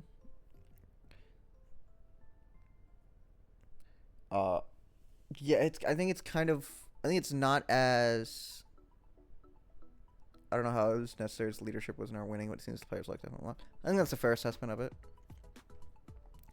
I think this could go really badly for the Patriots if they don't come out the gate hot. I think that, you know, all it's got to do is just not turn into an Urban Meyer situation. And I think that, you know, it'll be fine? Question mark? I'm going to guess he was a big part of camaraderie. Probably. He does seem like a Dan Campbell convince everybody to run through a wall type person, from what I've seen. They have a tough schedule the first few weeks. Who do they face? Let me check. I'm curious. I haven't really checked their schedule.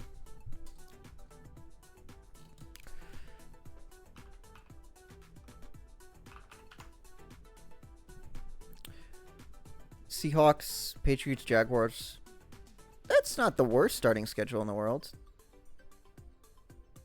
I mean, Seahawks on the road is going to be brutal first game, but I mean, that's not going to be like... It's more like through week 5 and 6 is the question mark. Seahawks, Steelers, Jaguars, Pats, Raiders, Jets, Bears. 1-1, 1-1. I'll say 2-1, 2-2, 3-2, 4-2. Could see 5-2 starting out. That would be something. Or it could be 4-3 or 3-4. Honestly, I see anything in that range. Ravens and Pats floor is too high for that to happen. I think that's a weird thing to say, because I think that's a tough thing to say. Just overall, like, a floor is too high for that to happen. Because I think that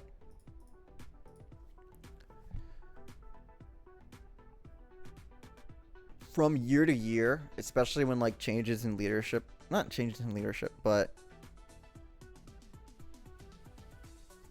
kind of that thing happens where something rattles the coach and, like, the players' trust in the coach. I think that is a major thing, because if the coach cannot get the players to have trust in him, then they don't have trust in the scheme, then they don't have trust in what they should be doing, and then they start to go off script, and it does really start to spiral. Like, that's what happened to the Ravens this past season, and they started out 1-5 because of that. Like, the first game happened, and the players spiraled. They were like, oh my god, this is happening again. You know, this is not... And they started to lose faith in everything, and it just started going 1-5 because of it. I think they could be easily as overrated as... They could easily be as overrated as everyone was calling them, unfortunately. Yeah, they do have, like, a weird sort of still need to prove it kind of thing. Could be fine if they lose week 1, but losing the Steelers did critically. Yeah, that's what I'm saying. They need to start out kind of strong. He held the ball too long. He didn't do that in the regular season. Yeah, he started doing the same thing Justin Herbert did versus the... oh, shoot. Which team did Justin Herbert fight?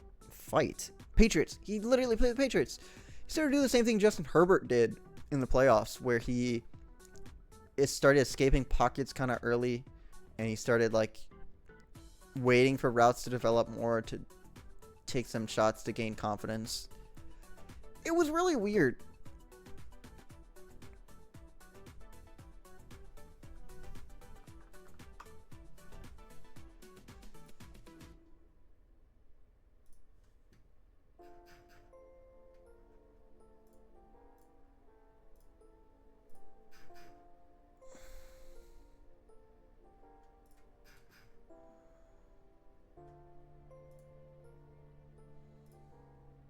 Still some good throws there. Yeah, I agree. He did have some really good throws in the playoffs.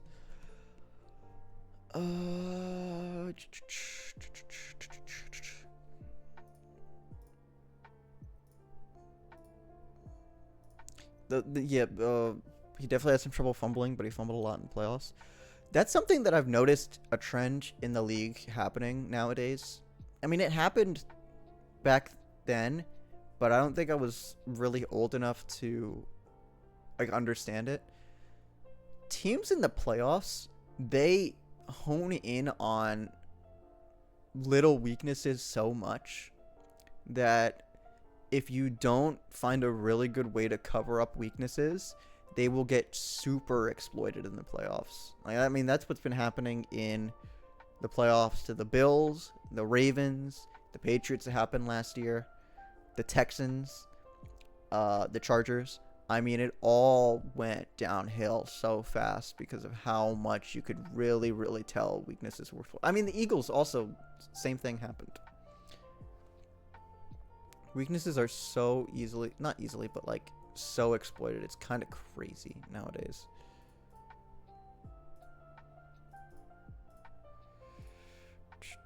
Alright, I need to go to the bathroom really quick. My set just got called, but I don't know if my opponent's actually checking it out. But I'm gonna go to the bathroom in the meantime. I'll be right back.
I saw Drake made 2 years ago. He was eating dinner with Brissett. It was cool knowing they hung out with each other on music. That's awesome.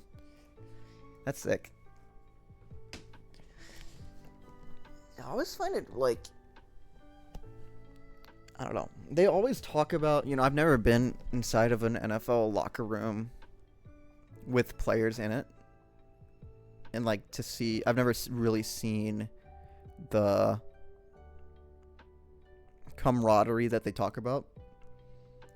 But I always think it's kind of crazy that like after playing and all these players do these interviews and they talk about, what they've learned, and they talk about, the locker room and having to adjust to being around new people that you're always around, like having to build new relationships kind of thing.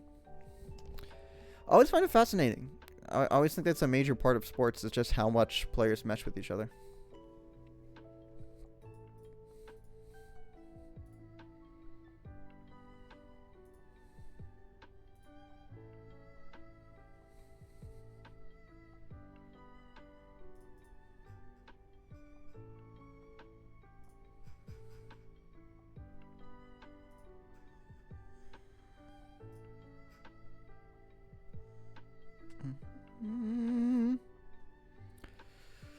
What's the locker room currently that you think is in the worst spot than the other teams? Arizona.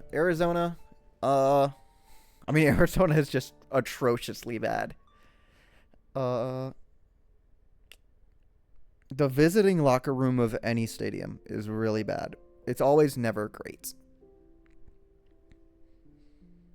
That's a little bit of a look inside, is that home teams have super, super nice locker rooms, but if they always have to have like an away team locker room, and they are like high school, middle school PE locker rooms. They are metal with like metal folding chairs or like whatever. It's kind of crazy actually to look at the diversity. I mean, like teams that are like tense with each other. Like the locker rooms that aren't as close. Oh, I got you. Yeah, it's That's a really good question. Browns is a good question. Brown is a good answer. I think the Jets are in a really, really bad spot with their locker room. I don't think a lot of the players mesh. And I think that, for a team that has a head coach that prides himself on defense, to have no interceptions is like so historically bad that you kind of have to have that sort of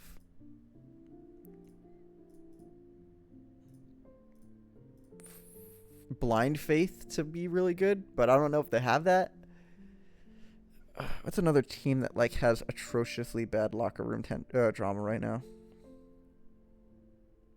It was the Eagles.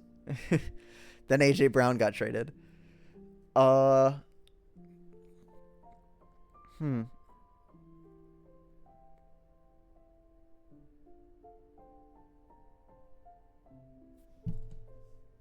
Let me check.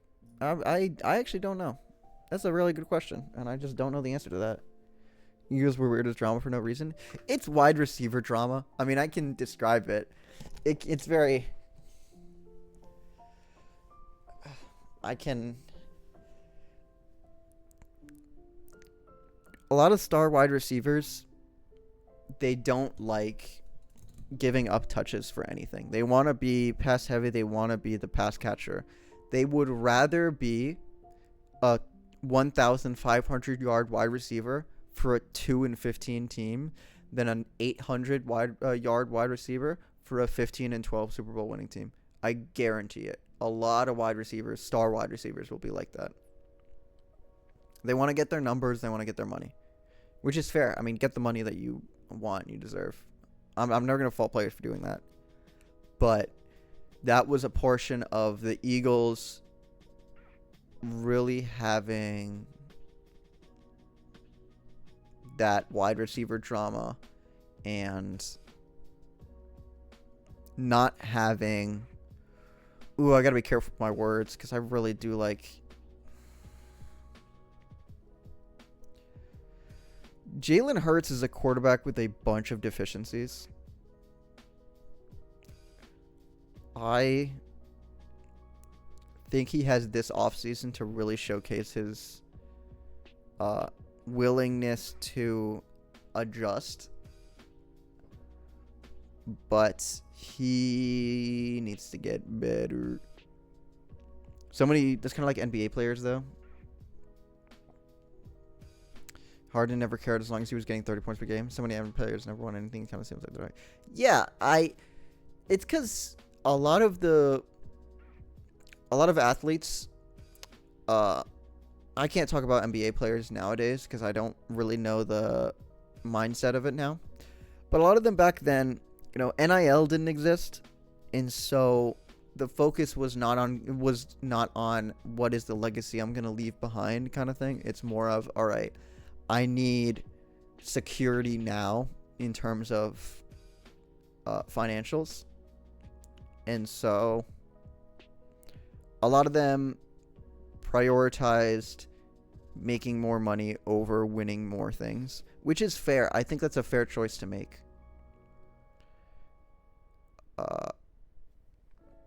But, that's just the mindset. And now with NIL, I think that you're going to see that mindset, at least in the NBA, go down a little bit more. I think they're going to be way more championship focused nowadays because of how much these college athletes are getting paid. Jets are in a bad spot, but they allegedly had a good draft class. They can get a QB next year. Yeah, I mean, that's true. I mean, that is true. Again, you gotta just. I'll say this about any drafts. I think my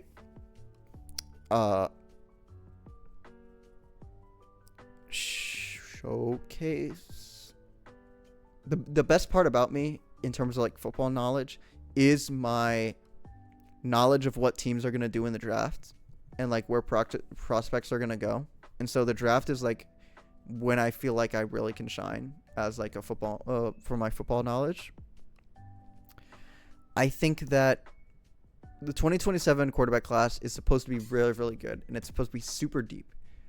The problem is always in these drafts, how well can you actually develop these players?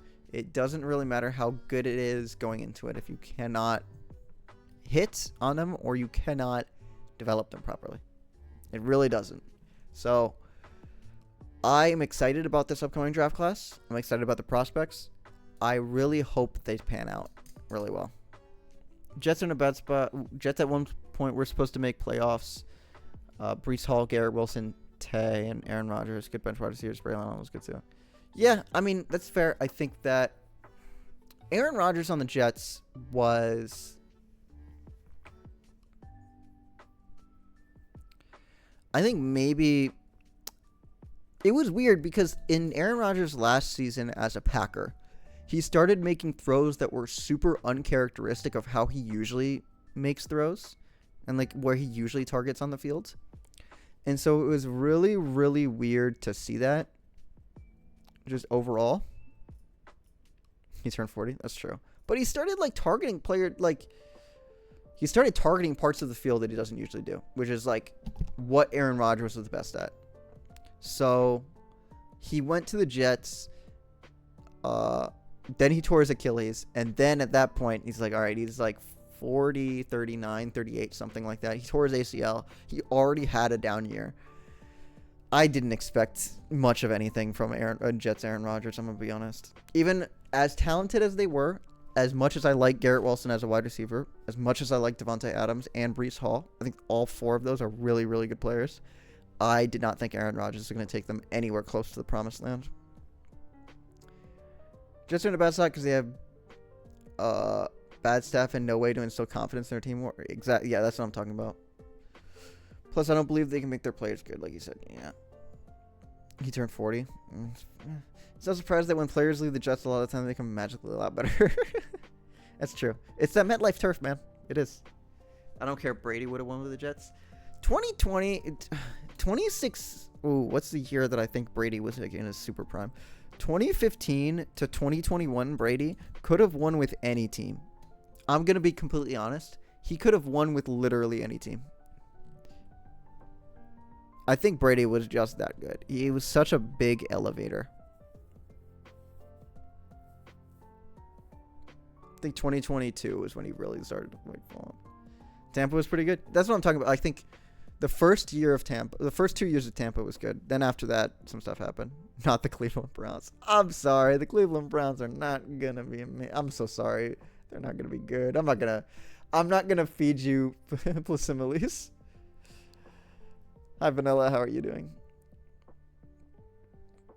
Ironically, Pete Brady could have won with any team except for last year's Cowboys. Yeah, that's true. No, trust me, I know. That's so funny. I feel so bad for your quarterback situation. I wish that I had more confidence in Shedeur Sanders to actually be a competent quarterback. I should have said hi at Supernova Rip. It's fine. I didn't end up saying hi to as many people as I would have liked to at Supernova anyways. But yeah, if I'm at another major, I'll tweet about it, and then please feel free to come up to me and say hi. No matter how bad of a mood I'm feeling or like how much I lost, I could have gotten 999 stocked. And if you came up and said hi, I would have been totally fine with it, I promise. So, don't feel bad or like nervous about saying hi. I love saying hi to people. I'm gonna head out. Before, do you play with viewers sometimes? Yeah, I probably should start doing viewer battles on stream. But if you, yeah, I'll do some viewer battles on stream coming up. If you join my Discord, I don't know if you're in my Discord, but I post day of. There's my Discord if you're not in it. I post day of streams that I have. I will be trying to do viewer battles more, I promise. I'm just gonna walk up to you in my legendary Tyler Loop Justin Tucker jersey. Listen, the Tyler Loop one got us got John Harbaugh out of there. He's always gonna have that respect in my eyes. Justin Tucker, that's such an unfortunate situation, man. I liked the guy before the last year happened. And then stuff came out and I'm like, oh come on, man. Come on. I was gonna get a Justin Tucker jersey. No, I'm not coming anywhere close to it. Everyone loved him. I know. He was a hero for a little bit, and then he became not a hero very fast. Okay, thanks, Kanye. I appreciate it. Also, hi. I didn't see you earlier. Especially after that Lions kick. Dude, I watched that. I went crazy for that live. It was insane. Good for Cam Little for breaking the record, though. I really like Cam Little right now. I think he's sick.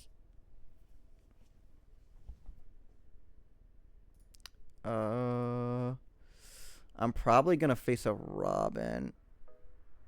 Loop's so good, to be honest. Light's just too bright. Yeah, dude, he's got to start kicking better, man.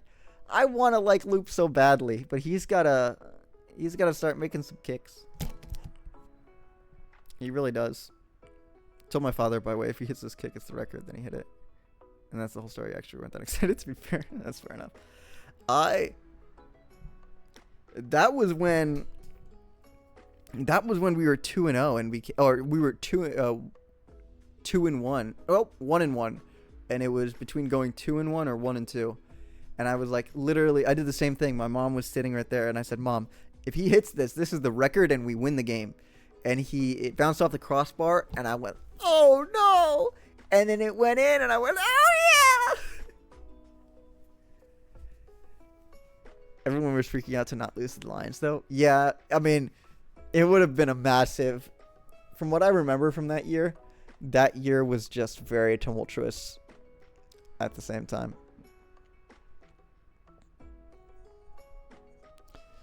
Lions kind of hot booty. Were kind of hot booty at the time. Yeah, they were. It was like first year of Dan Campbell. And it was a super exciting team. I love Dan Campbell as a coach. I think he's amazing. But yeah, they were just a super exciting new team. I love that kneecap quote. That kneecap quote is so good. Kicking records are so fake nowadays because there are kickers who can 70s for free, but meta is just go forward in those spots so it doesn't matter. I think nowadays kickers are really good. They're way more talented now than they were back then. I believe that. I think that it's still, listen, a 70-yard field goal is kicking it from like your 45 or something like that.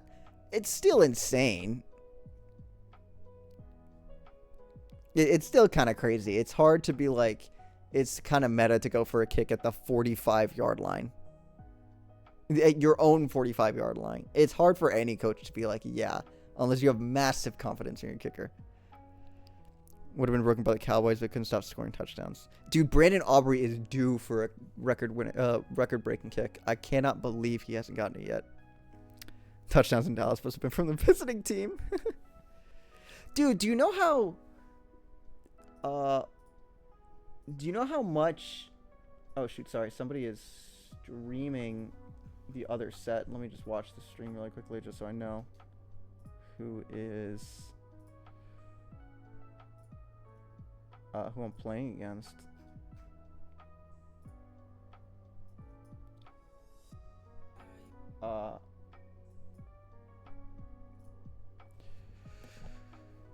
Do you know how much I've been watching like opinionated takes on shows, and they're already putting George Pickens as a better wide receiver than CeeDee Lamb already? I mean, that's unbelievable. Just how many people actually think George Pickens is a better wide receiver than CeeDee Lamb right now? I think that's insane. If preseasons counted, it would have already been broken last year. That's true. If preseason counted, Ravens would be 17-time world champs. Preseason champions! Listen, the Browns and the Bears are off-season champions. We are preseason champions. Nobody can take that from us. Pickens is fire. I think Pickens is great. I don't think Pickens right now is better than CeeDee Lamb. I probably will get... Maybe Pickens is going to pick it up. Yeah, maybe Pickens is going to pick it up this coming season, and maybe we'll make it a different discussion. I think right now it's super early to take that crown away from CeeDee Lamb of like better wide receiver in Dallas to George Pickens after like a hot year. It was like 7. Yeah, it was because we went from 2013.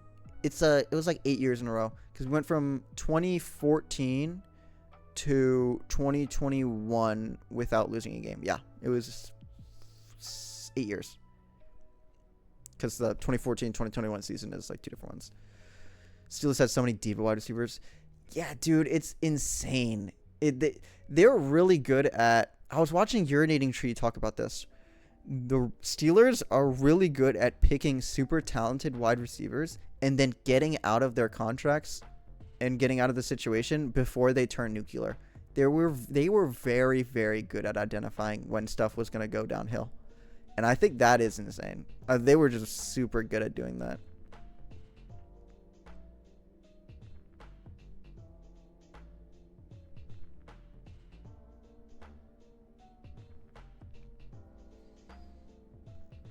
Yeah. They had a 20-plus game winning streak. By the way, I went to one Ravens preseason game. Of course, I went to the Ravens game where J.K. Dobbins got his knee absolutely torn up.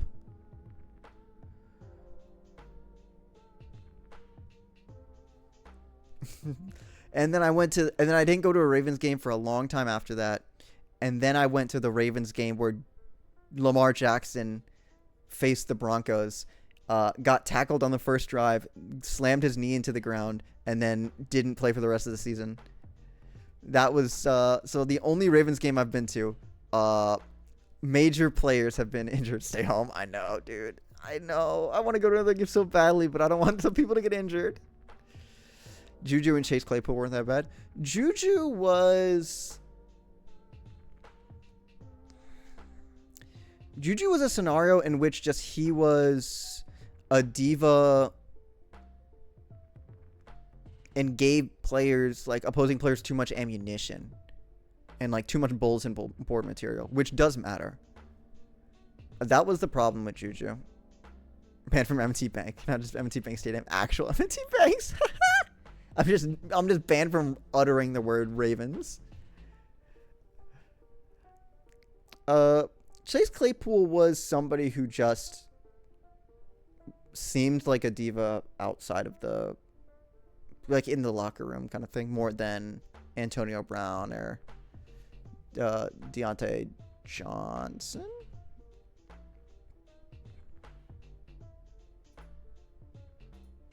Finding out, I'm going to join this now. Thanks for chatting. No problem. Thanks for showing up, Game Changer. I appreciate it. Thank you so much. Yeah, I'll be doing viewer arenas sometime in the future soon. I promise. Definitely made me think the better. No problem. Thank you. I appreciate you bringing the question because I think it is an interesting question of like, you know, the role of quarterbacks and the role of players in the NFL. I think that's super interesting in general. All right. Now it's time for me to play my set.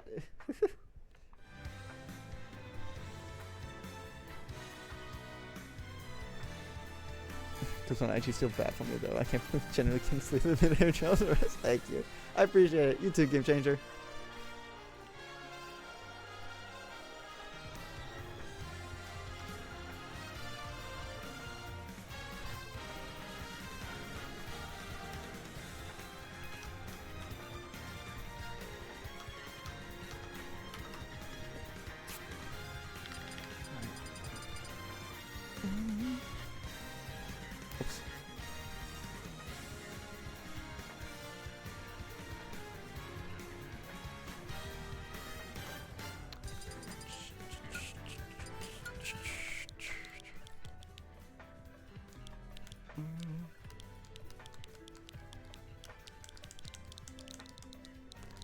Boom, boom, boom, boom, boom.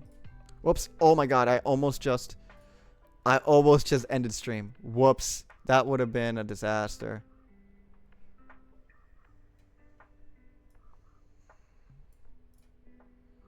Okay.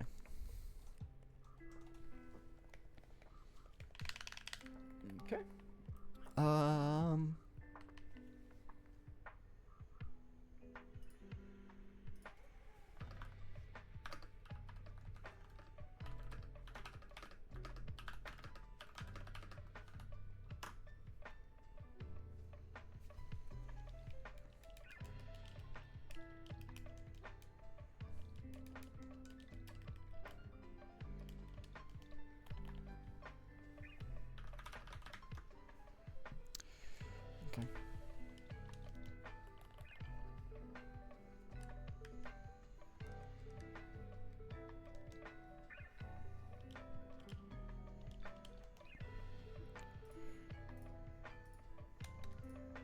Uh.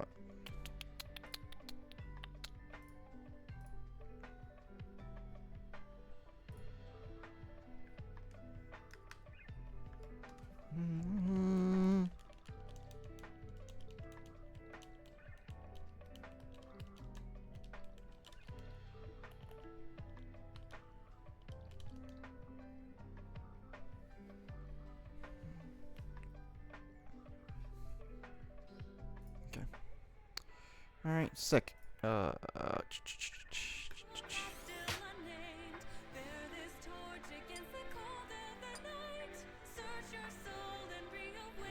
Yes. Okay.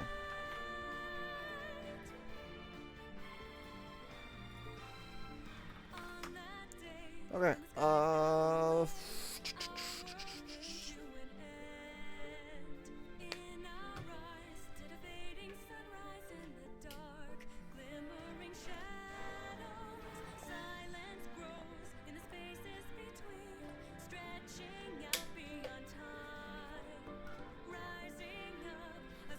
Let me turn this music off.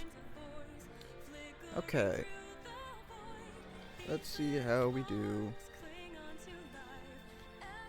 Ban Battlefield or ban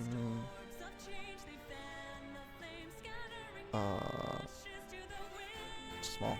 So we got Smashville or FD. We're probably going to Smashville. Be very surprised if we go FD. Yep.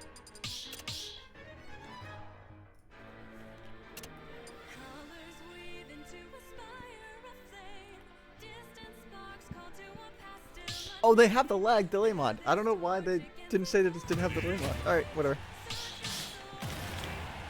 Colors weaving. I love that song so much. I love it. Also, what's up? How can you tell the delay mod? I'll say it after the after this game. I'll point it out. 3, 2, 1, go!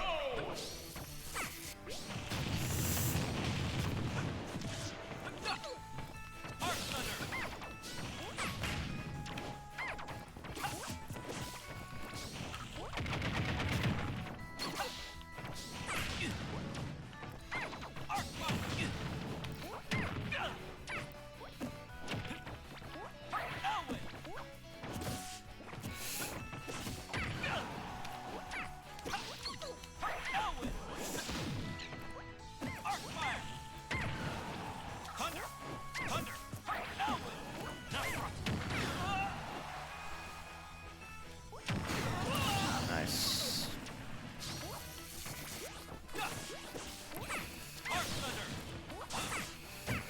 What?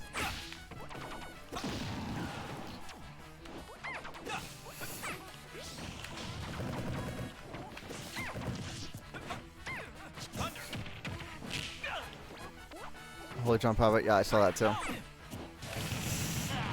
Alright, maybe not as well. Nope. Alright, fair enough.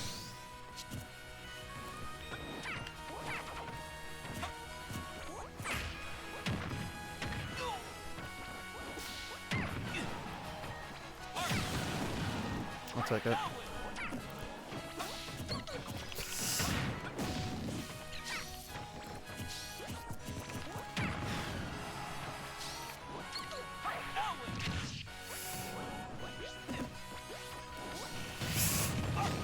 Oh shoot!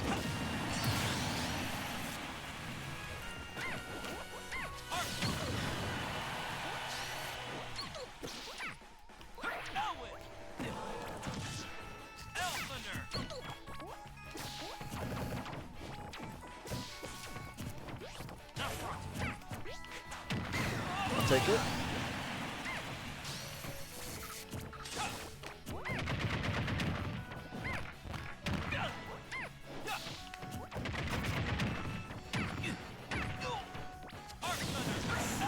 Should have expected that.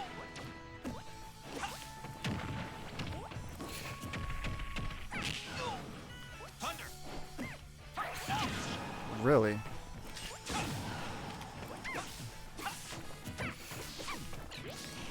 I'm dead. Oh, he has no 11 sword. Alright.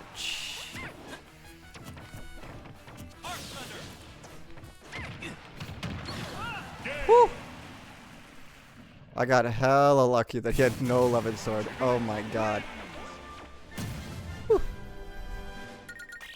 It's not funny. Scratching out the thunder spell is awesome. Alright. How'd you tell? Alright, so for delay mod, I have this delay mod. It's called Delay Mod Online Deluxe. And so what that allows me to do is that allows me to see exactly the other person's milliseconds speed time, and it allows me to see if they also have online delay deluxe. So if you see whoops, if you see this, which is not my name, but it has words on it, that means that they also have the online delay mod deluxe.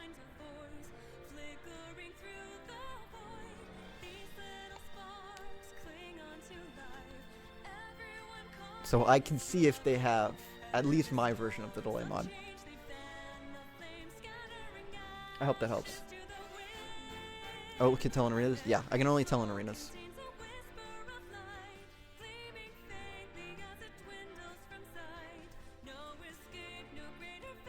Okay, I'm turning this to like...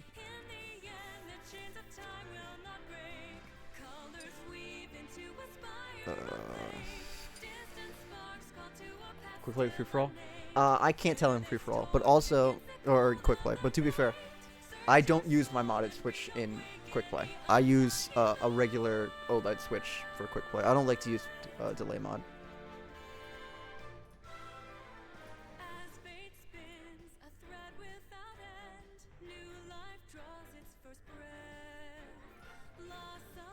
Just as like a disclaimer. Don't you risk getting banned from online for using it anyway? They say no. I choose to believe that it's a yes. Can you tell when people use the mod in quick play? Kind of. It's a little bit of a...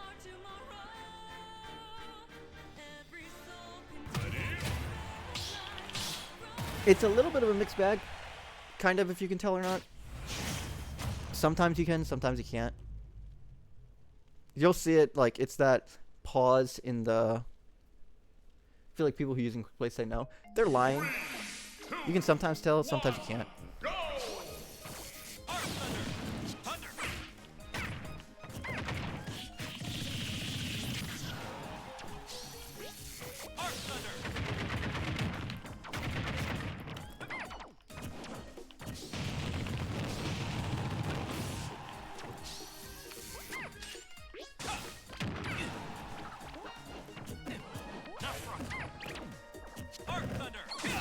I knew that was coming. I couldn't avoid it. Time. Whoops.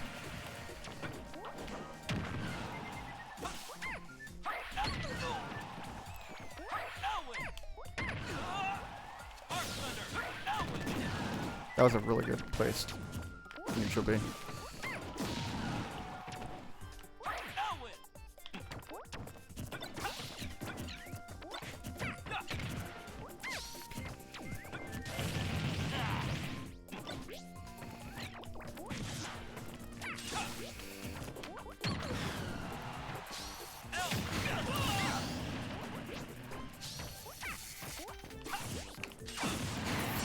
enough.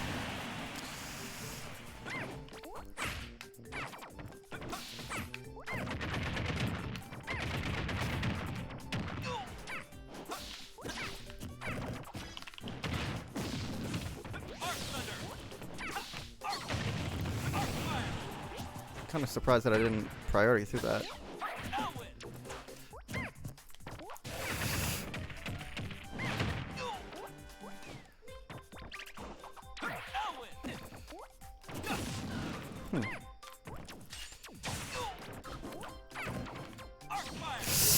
Shoot! I'm dead.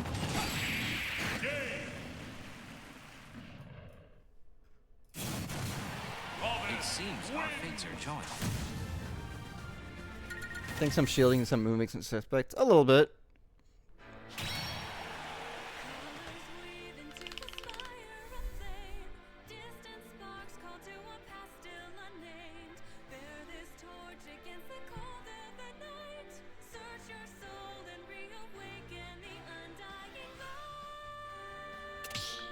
I want to go town.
Oh, yo.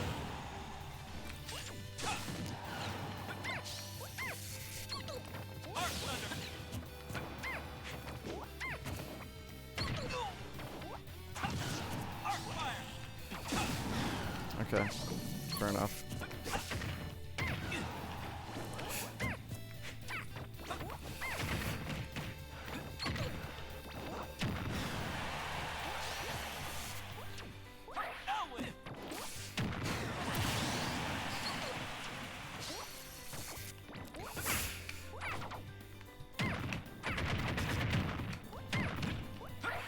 That was a really good tech. Oh my god.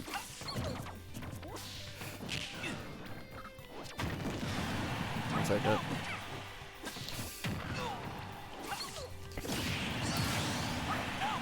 I won't take that though.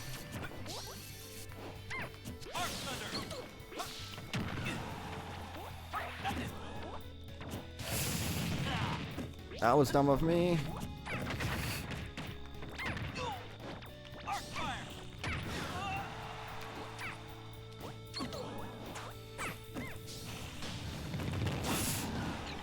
Okay, don't do that next time. Got it.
Nice.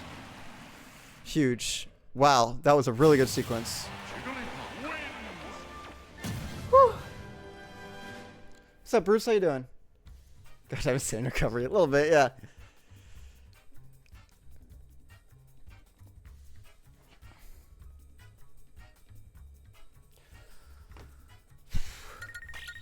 You thought it was just their time, like. Alright. Small battlefield now.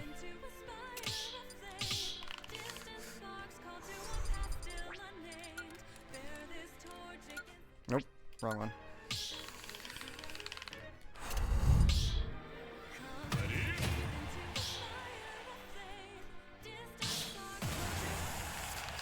Sorry. Let's do it, come on.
I'm not from Chile.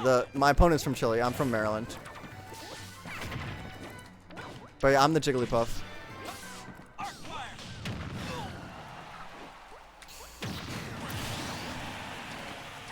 Pro focus.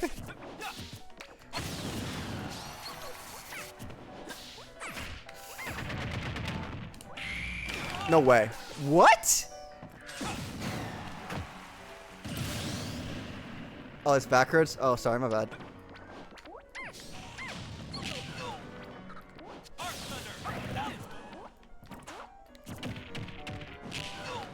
Jump.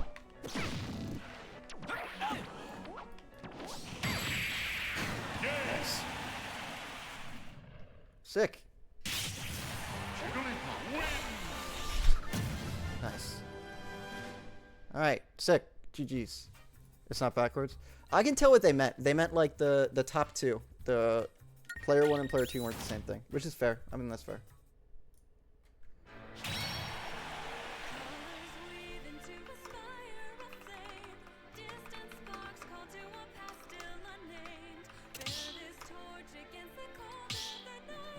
Sick. Woo! Hey! For a tournament, I literally thought I was going to go 0-2, and I'm in Grand Finals winner side.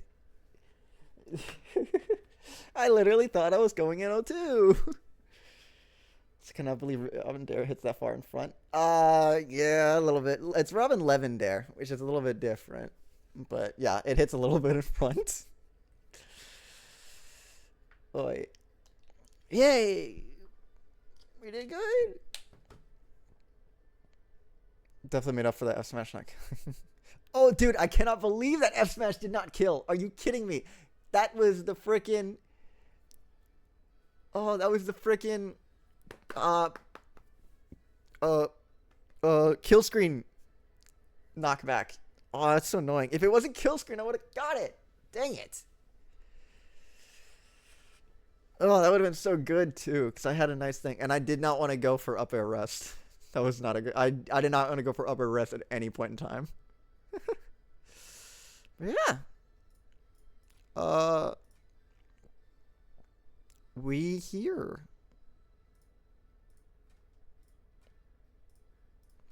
That was karma for reading chat. Listen, man. After I started like really getting in the groove of things, I'm like, all right, let's have a little bit of fun.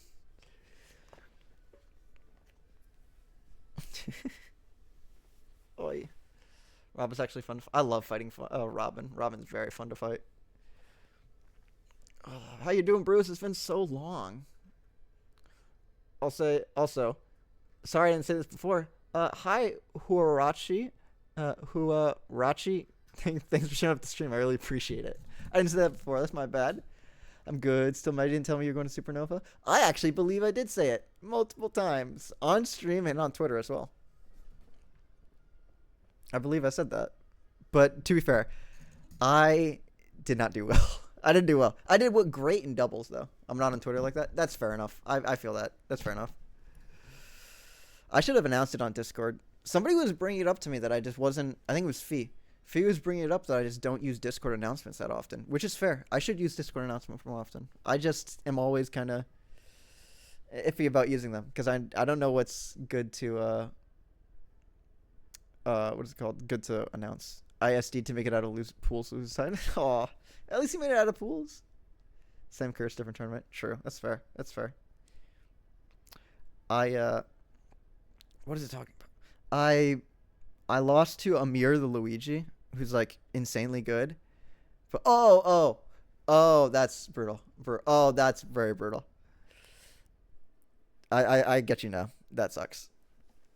I lost to Amir the Luigi in winners. I should have won that. I played really, really badly. Actually, I played really well. I just made dumb decisions last stock. I was up 2 stocks to 1 every game, which kind of sucks. And I just made dumb decisions. It happens. I was less upset about that one and more upset about the Yoshi I lost to in pools too. I lost to Yoshi. There's a couple things that went wrong. I didn't eat food, and so I was hungry. Plus, my controller broke. But at the end of the day, I definitely should have gotten it done. Turning nerves definitely hit differently in person. Yeah, I feel that. It for sure hits differently, especially since I don't go to many in-person tournaments. I always say, I'm like, I should have done, this tournament I decided not to do an in-person tournament the week before to get, like, ready. But I decided not to do this time, and I'm like, Riptide? When's Riptide?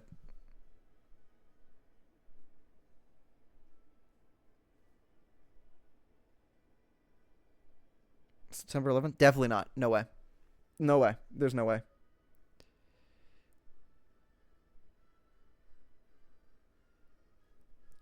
If it was in like December or January, I would have been down. Speaking of which, let's make big moves. That's the one I'm really considering.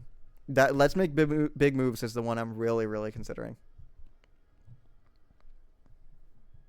I'm there overused. Let me know. I will. For sure, I'll let you know.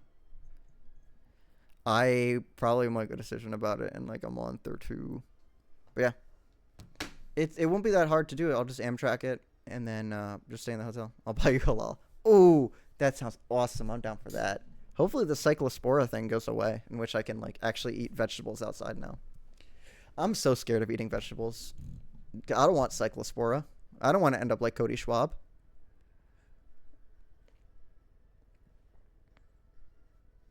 I don't want to do that. Yeah. I'm hoping that they figure it out. I still gotta talk about. Wow, you are pushing the limit. I wanted a bean burrito from Taco Bell last week so badly, but at the end of it, I'm like, I don't want to get sick. The desire to not get sick is always gonna win out for me. Yeah. Vegetables are like one of my favorite things to eat, or at least one of my like favorite food groups to eat. And I just haven't been eating it that much recently because of cyclospora. And I'm like, every day I can feel the effects of not eating vegetables. I'm accepted COVID 9 times, except I'm just going to die one of these days. It's fair. I mean, to be fair, it's a mindset to have. Knock on wood, have not gotten COVID yet. So I'm a little bit of a different mindset. Just a little bit, though. That is wild. It feels wild. I remember they were talking about doing a study on people who just haven't gotten COVID yet. For trying to find like what is it called? Correlation. I remember seeing that. I don't know. I don't realize what the I don't remember what the results were though. All my COVID's been from work travel from majors. My dad's never gotten it too. Ooh. I've gotten the flu. The closest I got to having COVID was not this past supernova, but last year's supernova. Not last year's. 2 years ago, Super Smash Con, where it was my first Super Smash Con ever. I got the flu the night before, and 2 days before on Wednesday. On Thursday, I stayed home just to recover. On Friday, I went there to try and see if I could like tough it out and see how much I could tough it out. Friday, I realized I could, and so on Saturday, I woke up at 4 a.m.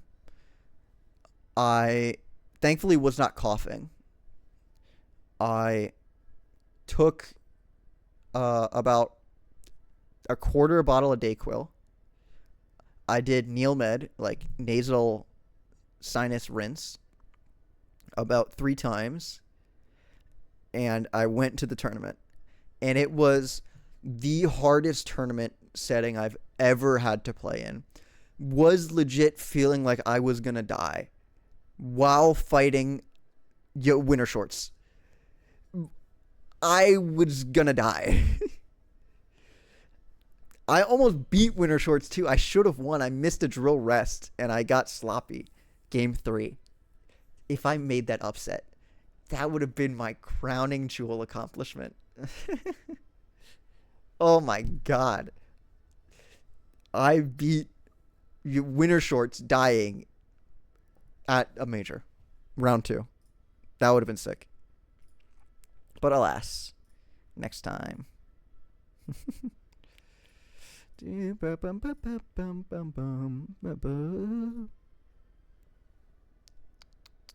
you got it. Yeah. I'm trying to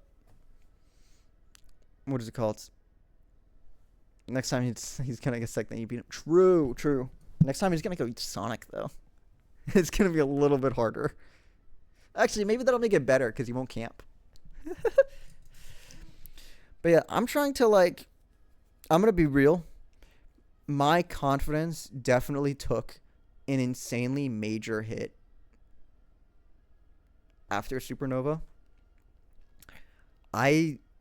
For a long time, like a week, 2 weeks, a week and a half, however long it was, 10 days, legit didn't want to do anything other than I wanted to never play the game for a while. I think I was here when I talked about last stream stats. Yeah. But to be fair, between last stream and this stream, I didn't really comprehend my feelings from Supernova. I just knew something felt off about how I was feeling. Now I feel like I can diagnose it a little bit differently than I could back then. I just have a lot less confidence, I think, of could I still do it kind of thing. And I think the more that I think about it, the more that I think about that I lost confidence, the more that I'm working to gain it back. The question I asked myself before Supernova was do I think that I am not accounting for stats or tournament wins or whatever, do I think that I am legitimately a top 5 Jigglypuff in the world? And the answer before Supernova was definitely yes. And the answer after Supernova was definitely no.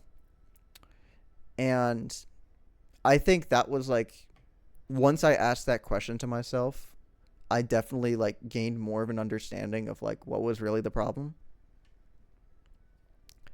I have a really bad problem with comparing myself to others. It's something that I'm trying to do better on. But when I do bad things or when I have bad results, it always is in the back of my mind of a comparison. So that was happening a lot after Supernova, especially since I knew other puffs there who did really well and it did better than me. I don't know. It's like it's a weird feeling. It's a weird feeling having that, but at the same time, you know, I am just trying to not move past it, because I don't think I can move past it, but really like come to terms with like, all right, you know, even though it was a major tournament and you don't really go to major tournaments, it's okay to have like a bad one. I was putting a lot of pressure on myself to do well because I don't go to majors almost ever. And like that's like the one major I go to. So I was putting a lot of pressure on myself, like I have one chance to do something. And the more I've thought about it and the more I've like kind of grieved Supernova, the more I've like come to terms with like, even though it's just a once, I only had maybe one chance, I still learned a lot from that chance, even though I didn't perform, kind of thing. Yeah, I mean, skill is mainly consistency, IMO. That's fair, and I think that's a fair point of like consistency usually is skill. And it's consistency is definitely an area that I need to work on. I've tried in the past having consistency by like having consistent outside factors. Like I try to go set to set, tournament to tournament, doing the same thing every time. Because if I do the same thing every time, then it's easier for me to identify what I did differently to be wrong. The more I've done tournaments, though, the more I've realized that that's not sustainable. And that I need to get better with different outside factors. Which is, you know, an unfortunate reality check, but I think it's a good reality check to have. Consistently, why it's bad to compare single result majors, even though it's hard. Like RMA is the best, like, because you beat Leo. Yeah, I mean that's fair. I just, you know, did I think that I have the capacity to make top 128 at Supernova? Yeah, I definitely think. Well, I definitely think I could have made top 28 at Supernova this past couple weeks ago. You know, it's okay that I didn't, and that's like what's made me feel a little bit better, is like realizing that it's okay I didn't do that. I think you're on the right path in terms of the mindset. It's like the job hunt. Just because you submit applications doesn't mean you're gonna land the job. You know, change that strategy to make that one app worth. Yeah, you're right with that. Because that was a one-off good result, which is what the other direction is. So like, yeah, that's fair. I mean, those are really good points, and I think, you know, it's easy to like, you know, what I've realized more and more, it's easy to say what the right thing is and to have it come out of my mouth what the right thing for me to think is. But, you know, thinking it is always, actually thinking it and actually applying it is going to be the main difference. And, you know, I think that I'm saying the right things. I think I'm thinking the right things. I think a week ago I definitely was not. So now it's just, you know, making sure that I can follow up on it and I can keep that over a longer period of time. Because, you know, I understand that, like, bad things are going to happen in my life. Things that I don't want are not going to go things that I want are not going to go my way. Things that I want to be good at, I might not be good at all. And that's something that, you know, I feel like I'm pretty good at dealing with things that don't go my way. But I put a lot more pressure on myself to do well this past tournament because of outside factors and some other stuff, and that wasn't necessarily fair to me or fair to myself. And so just being able to understand that bad things might happen for things that I put a lot of pressure on myself is like something I'm trying to get better at feeling. Because I've done I've had a pretty good mindset for things that like don't go my way, that I have like medium pressure on myself to do well on. But like this was one of the only times that like I had a high pressure and high value on something that that I didn't do great on, and it was like it shook confidence a lot, kind of thing. But again, I feel like I'm thinking the right things now. I think I have a really clearer path of what I should do and what I want to do. And so just kept following up on it and making sure I'm doing it. I think it's going to make a huge difference in a couple of days. Yeah. Talking about it helps, I'm sure. Yeah, I'm very fortunate to have an outlet to do that, whether it be friends or stream. I think both have been really, really helpful. I mean, I don't know why I'm trying to continue the sentence. That was kind of the end of the sentence. Talking about it helps a lot. I like talking, so.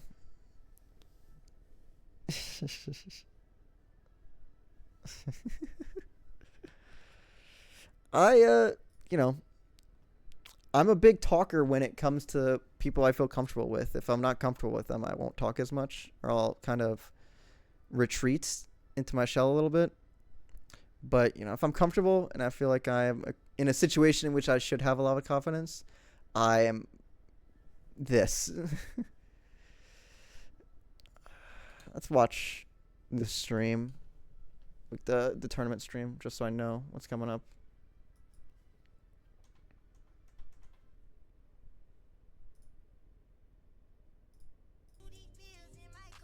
That is copyrighted music. I can't play that. Oh, I do not want to. Oh, yeah, sure, go ahead.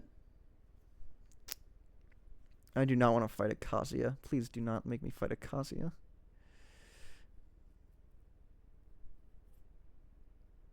So Curse Forge on your browser to use it.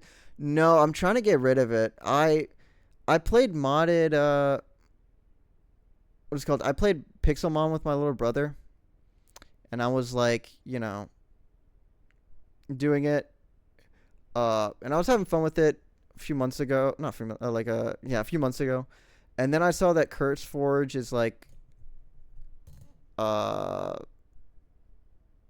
don't believe I actually have a wolf.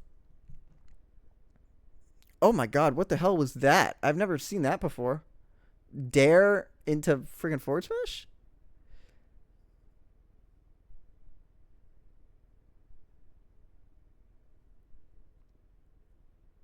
Fair frame trap. I didn't realize that was a thing. Oh, please don't die from this. Oh my god. That was Loki the Night combo. Yeah, but the dare hit. That was the craziest part. Alright, well, Kazuya won game 5.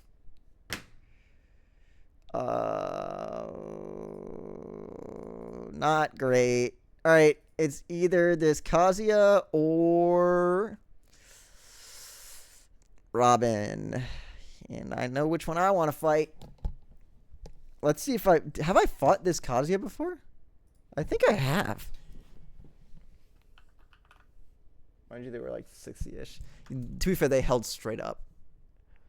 They were at 60 and held kind of straight up.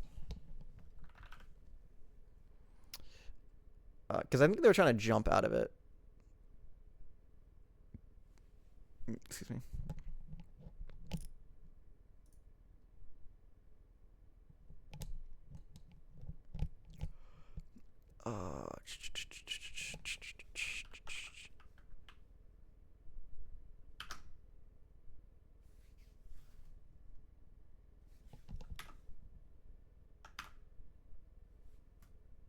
I have fought them. I'm 8-2 on them. I'm Jesus Christ. I'm 3-0 on them. I've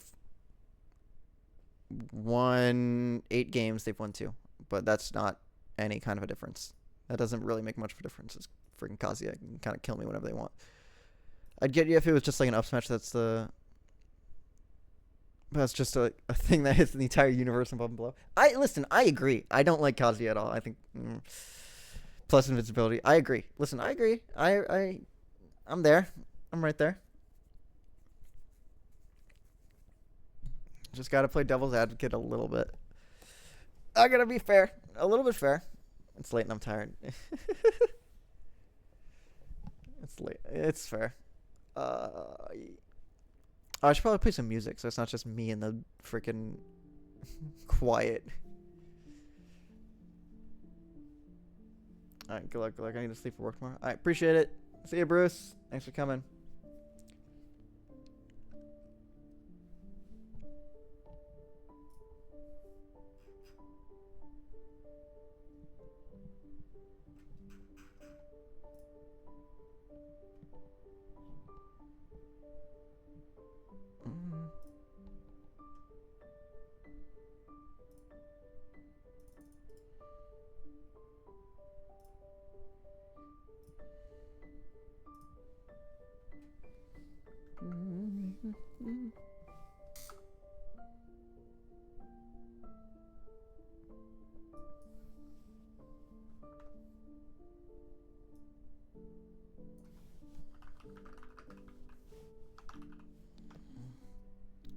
Okay, there we go. All right.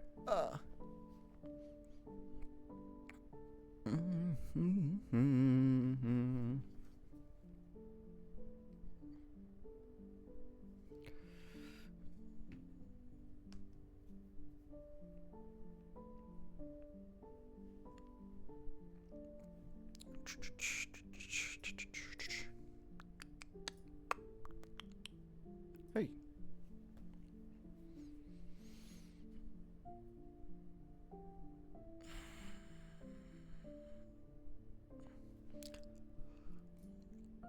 Okay. All right.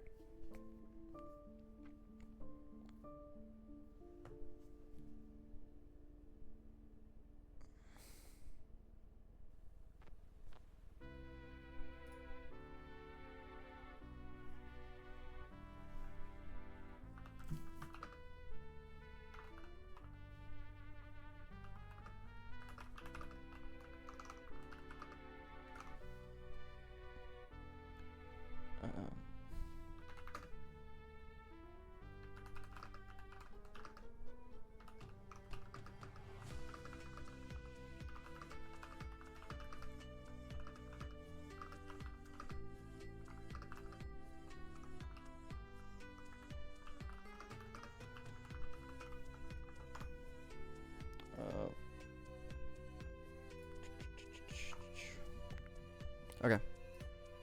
Sick.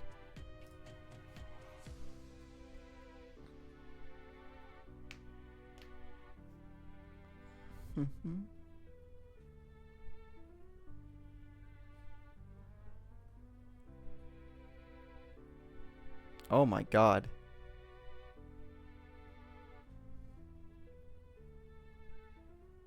Oh wow, that almost died.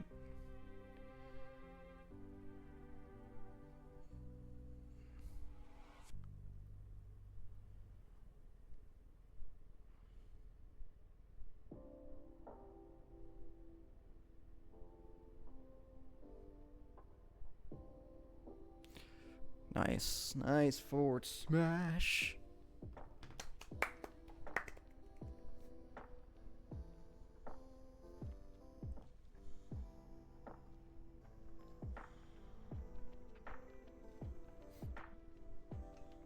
Okay. Oh, this Robin is destroying this Kazuya game one. Good. Nice.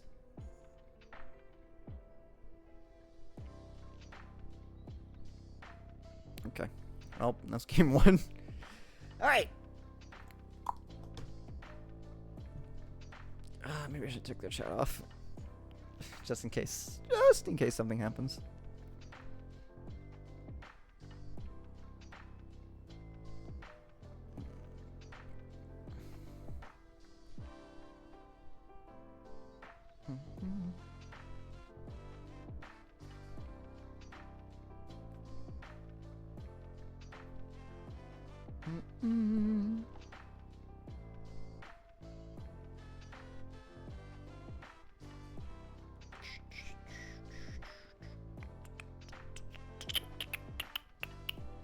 Kazi be jumping right away too. What the fuck?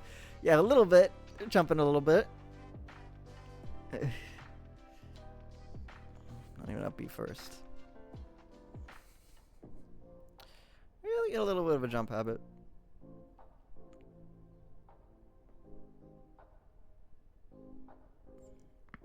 If the Robin wins game 2, I'm gonna go to the bathroom. Pretty much get ready for the set.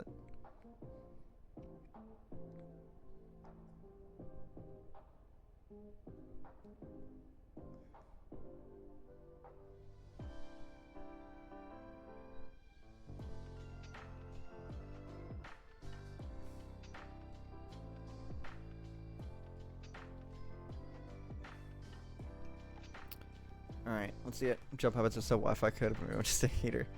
I think it's a hater thing, but I also think there's a little bit of validity. Jesus Christ, validity to it, but maybe tinged in a little bit of hate.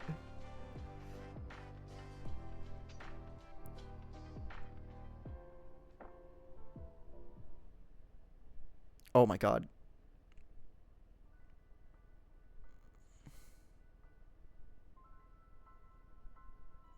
Dude, they love that friggin' down B at ledge. Jesus. They're dead.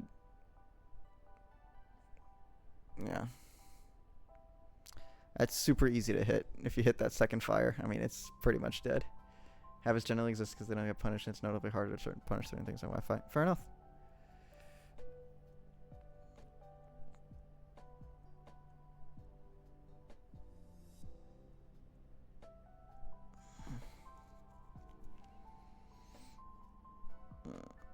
They didn't have Levin on that Levin on that up air? What? Why not? You're dead.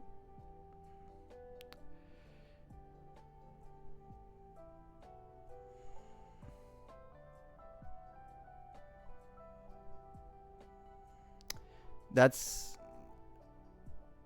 I don't believe you can do that. I believe it's just any... But it wasn't a tilt. It wasn't tilt into it. He was an up air. I mean, he up aired the... Ooh. My Kazi is dead, especially after the air dodge. Alright, I'm gonna go to the bathroom. But it looked like they up aired. Maybe they up tilted, and maybe I just wasn't paying attention. But I don't know. If you have tilt stick, you can't use Robin. Really? I did not know that, actually. Huh. Alright, I'll be right back.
Alright, whatever.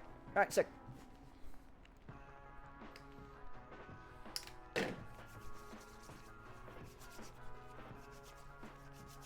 This Kazuya's getting wrecked by this Robin. Jesus.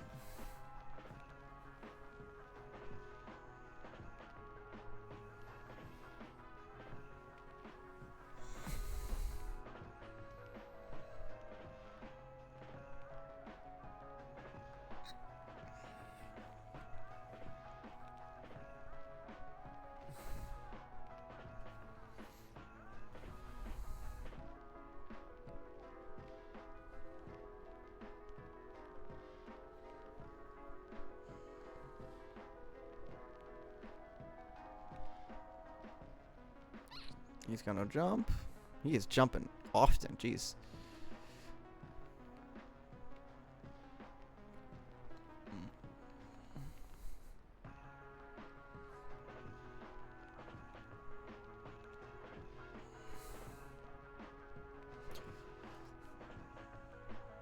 Oh my god, imagine.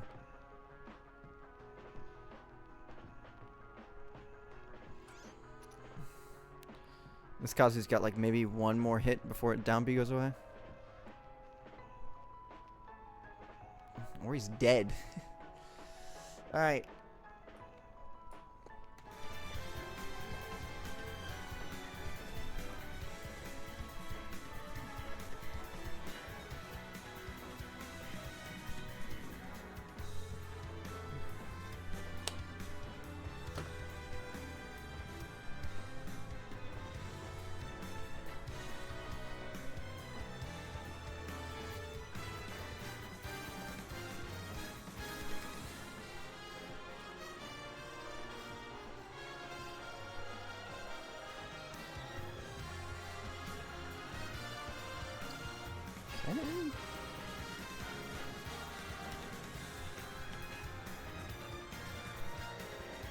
Pause this music and let's play.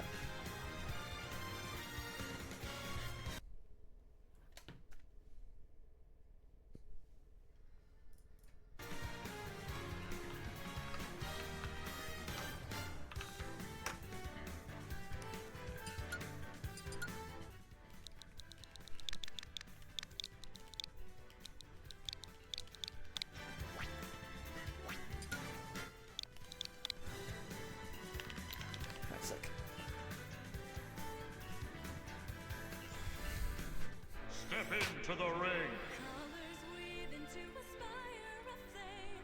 Distant sparks call to a past still unnamed. Bear this torch against the cold of the night. Search your soul and reawaken the undying light.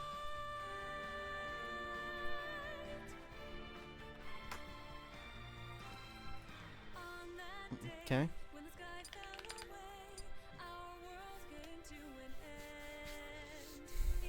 Oh, lately I've been awakened at night, tight of breath and feeling scared.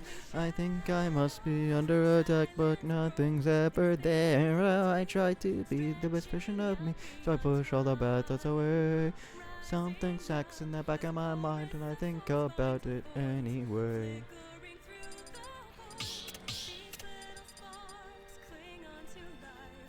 Everyone caught in this struggle, and then the storms of change they fan the flames, scattering ashes to the wind. Every soul contains a whisper of light, gleaming faintly as it dwindles from sight. No escape, no greater fate to be made. Excuse me. In the end, the chains of time will not break. Colors weave into a spire of flame. Distant sparks call to a past still unnamed. Bear this torch against the cold Yeah. of the night. Search your soul and reawaken the undying light.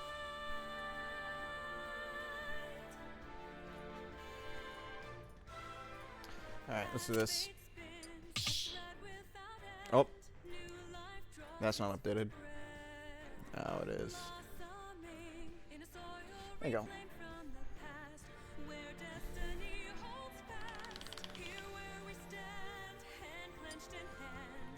Everyone caught in the struggle. This is the day we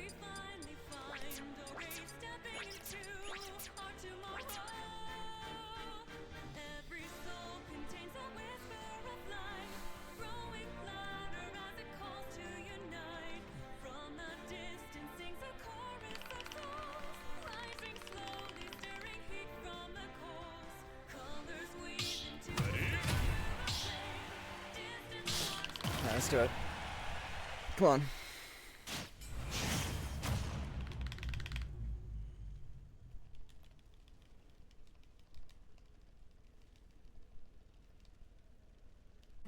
Three, two, one, go!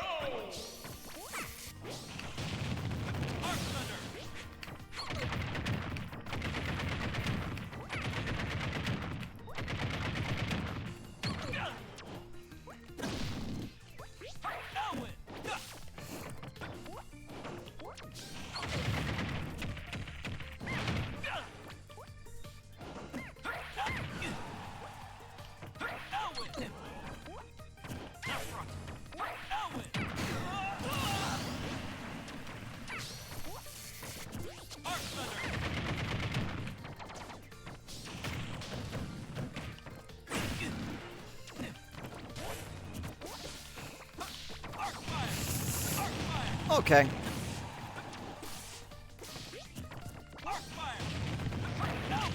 Ooh, that was a mess up here.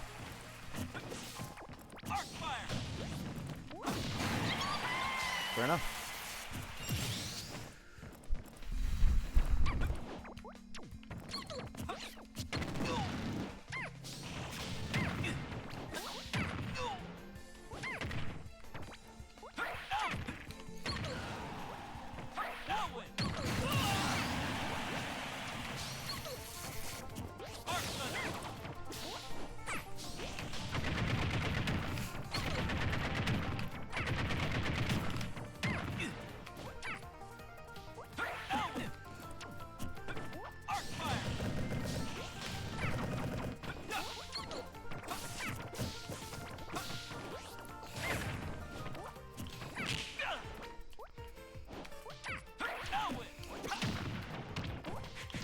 I.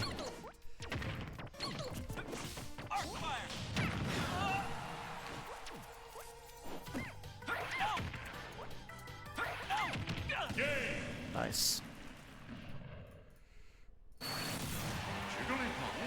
All right, that's one.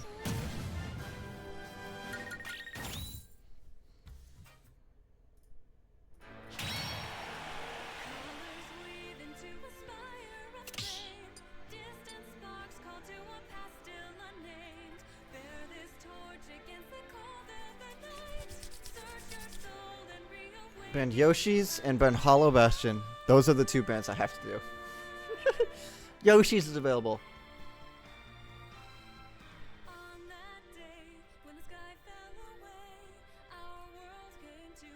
I'm gonna die so fast if I do Yoshi's. Get him in small vertical. Yeah.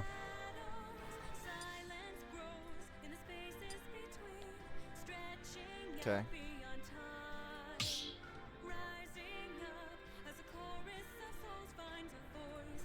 We're going Battlefields. Alright, fair enough.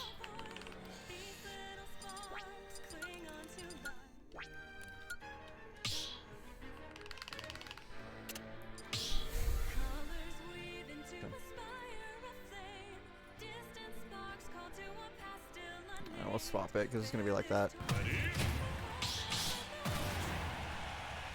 Just in case someone comes in and is confused.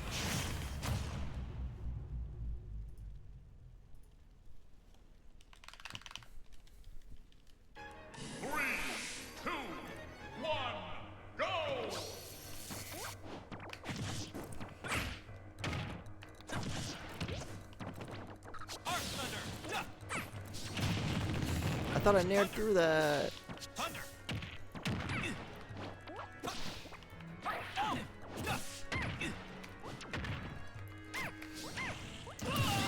Brutal, very brutal.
Come on.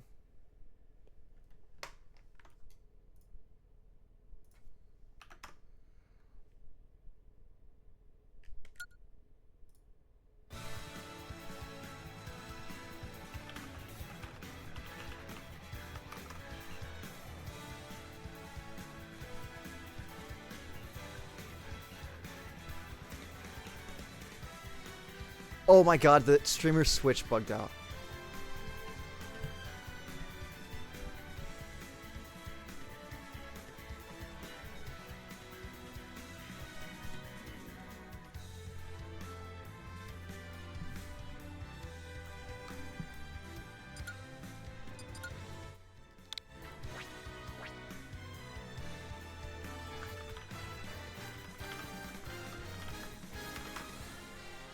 What the hell?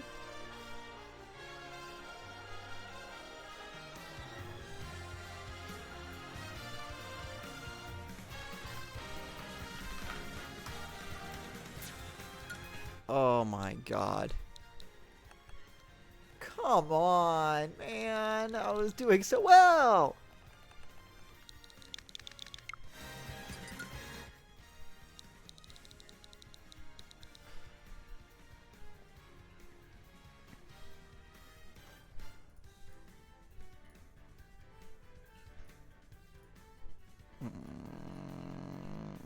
This is the last time I'll bring it up that first stock I'm talking about.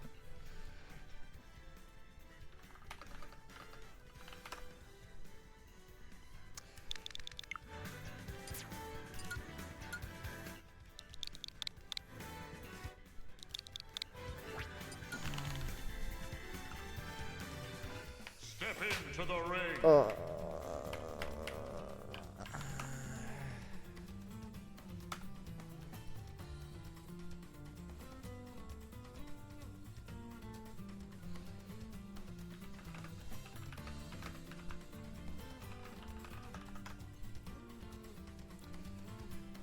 Okay, whatever.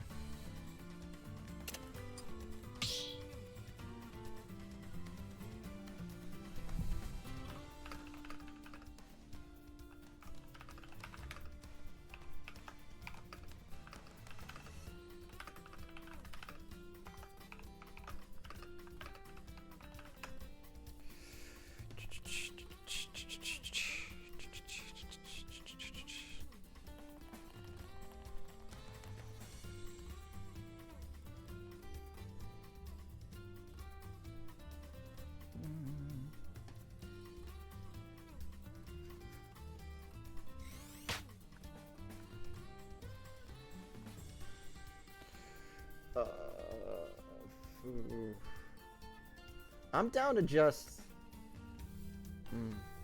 I don't know what I'm down to do. Should I just restart the game? Like, just start from beginning of game?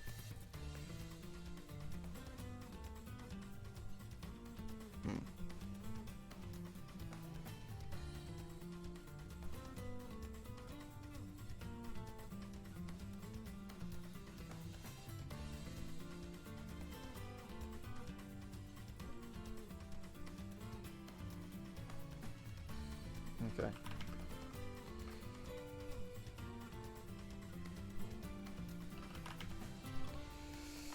Alright then. Right. We're resetting with stocks. Same stocks. 2 stocks to 1.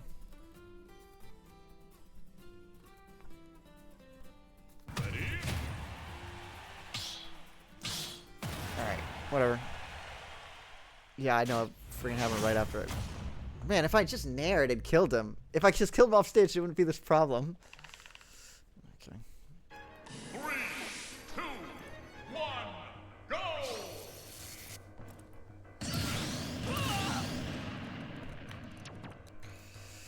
Whatever. Let's tip the scales. Arc thunder! Thunder! Arc fire! Arc fire!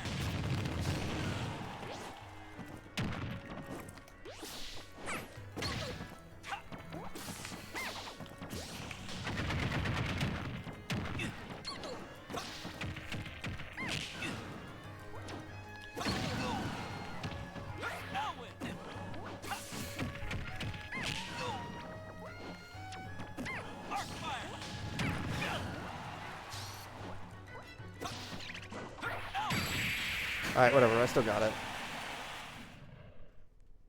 Jigglypuff wins.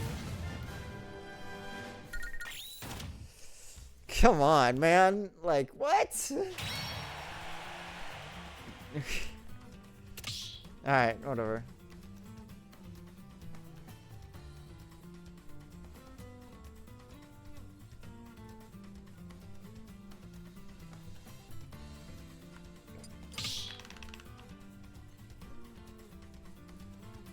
Okay, whatever. 2 stocks to 1. Oh, I mean 2-0 right now. Just gotta win one more game.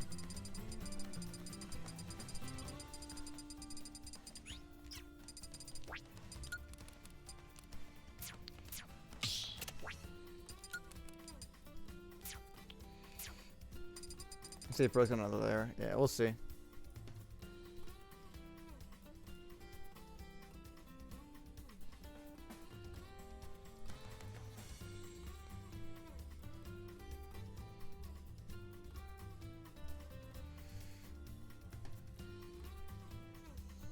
Alright, we're going back to battlefields.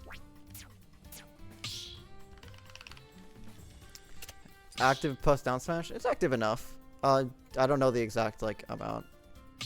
I have to time it pretty well. I can't like let it go.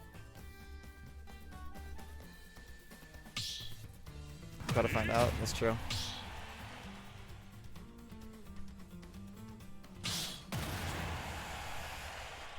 All right, come on.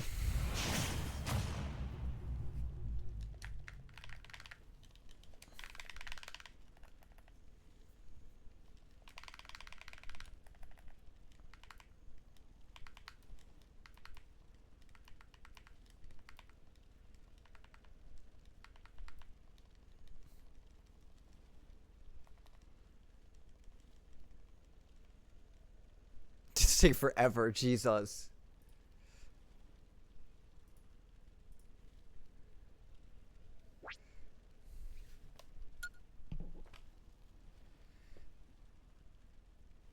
Three, two, one, go.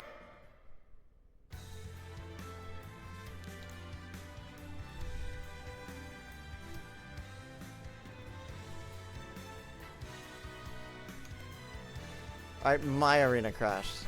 What the hell?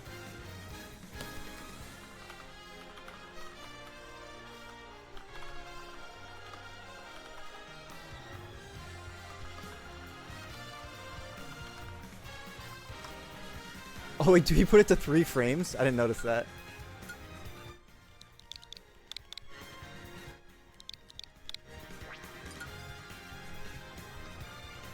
Step into the ring.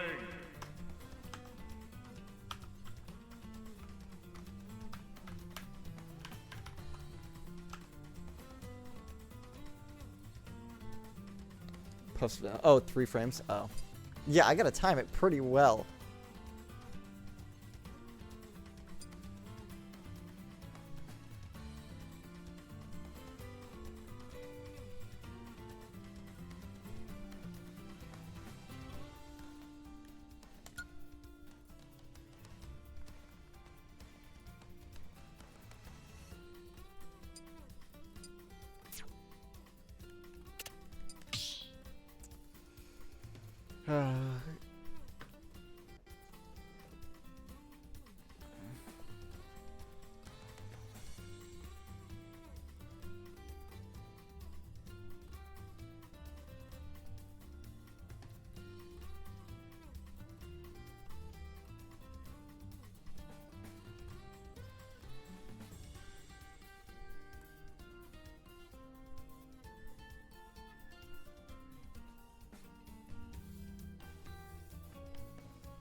Come on. Alright, there you go.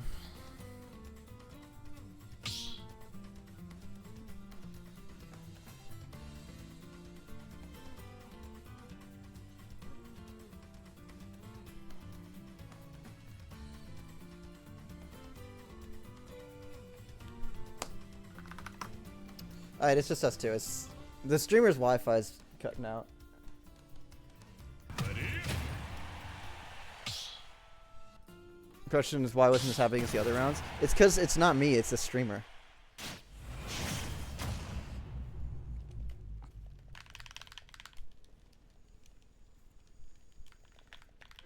Three, two, one, go!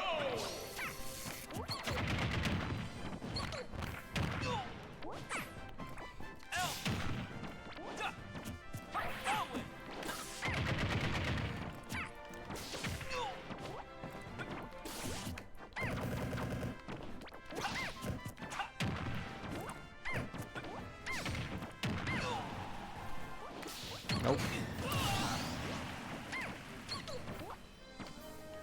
Thunder! Arc fire!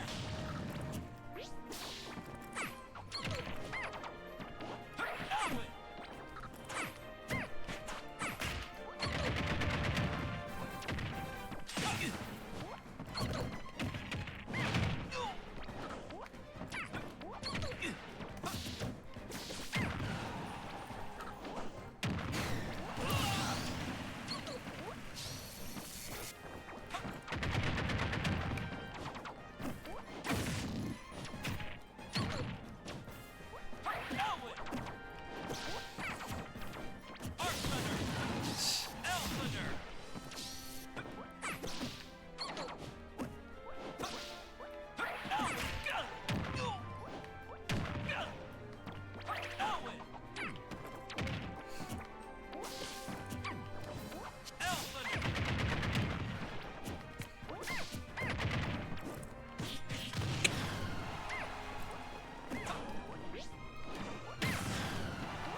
Sick. Alright. GG's. Hello, Crash Shorts.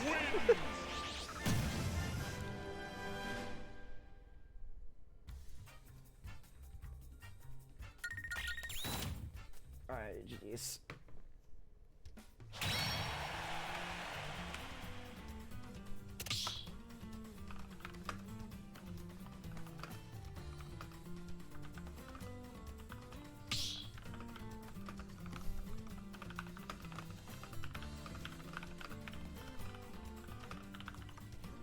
Could have rested instead of second air truth nuke. Yeah, probably, but I wanted the 3 stock.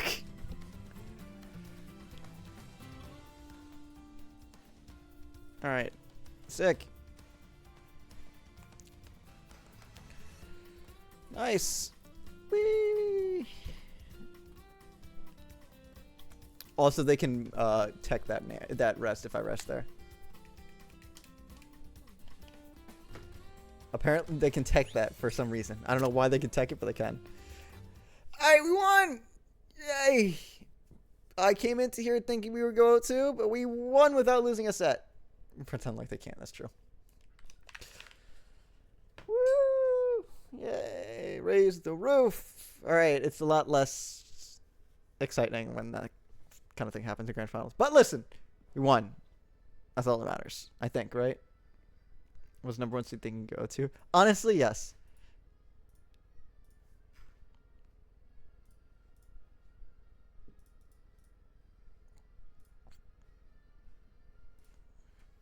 All right. Yeah. Thank y'all for showing up. I appreciate it. It means a lot. I'm gonna download this VOD. I'm gonna get some sleep. It'll be nice. And yeah. The controller is pretty good. I like it. It's just a little uncomfortable right now, but you know, the way to solve that is just more playing, so until it gets comfortable. And yeah, I'll see you guys later. Goodbye.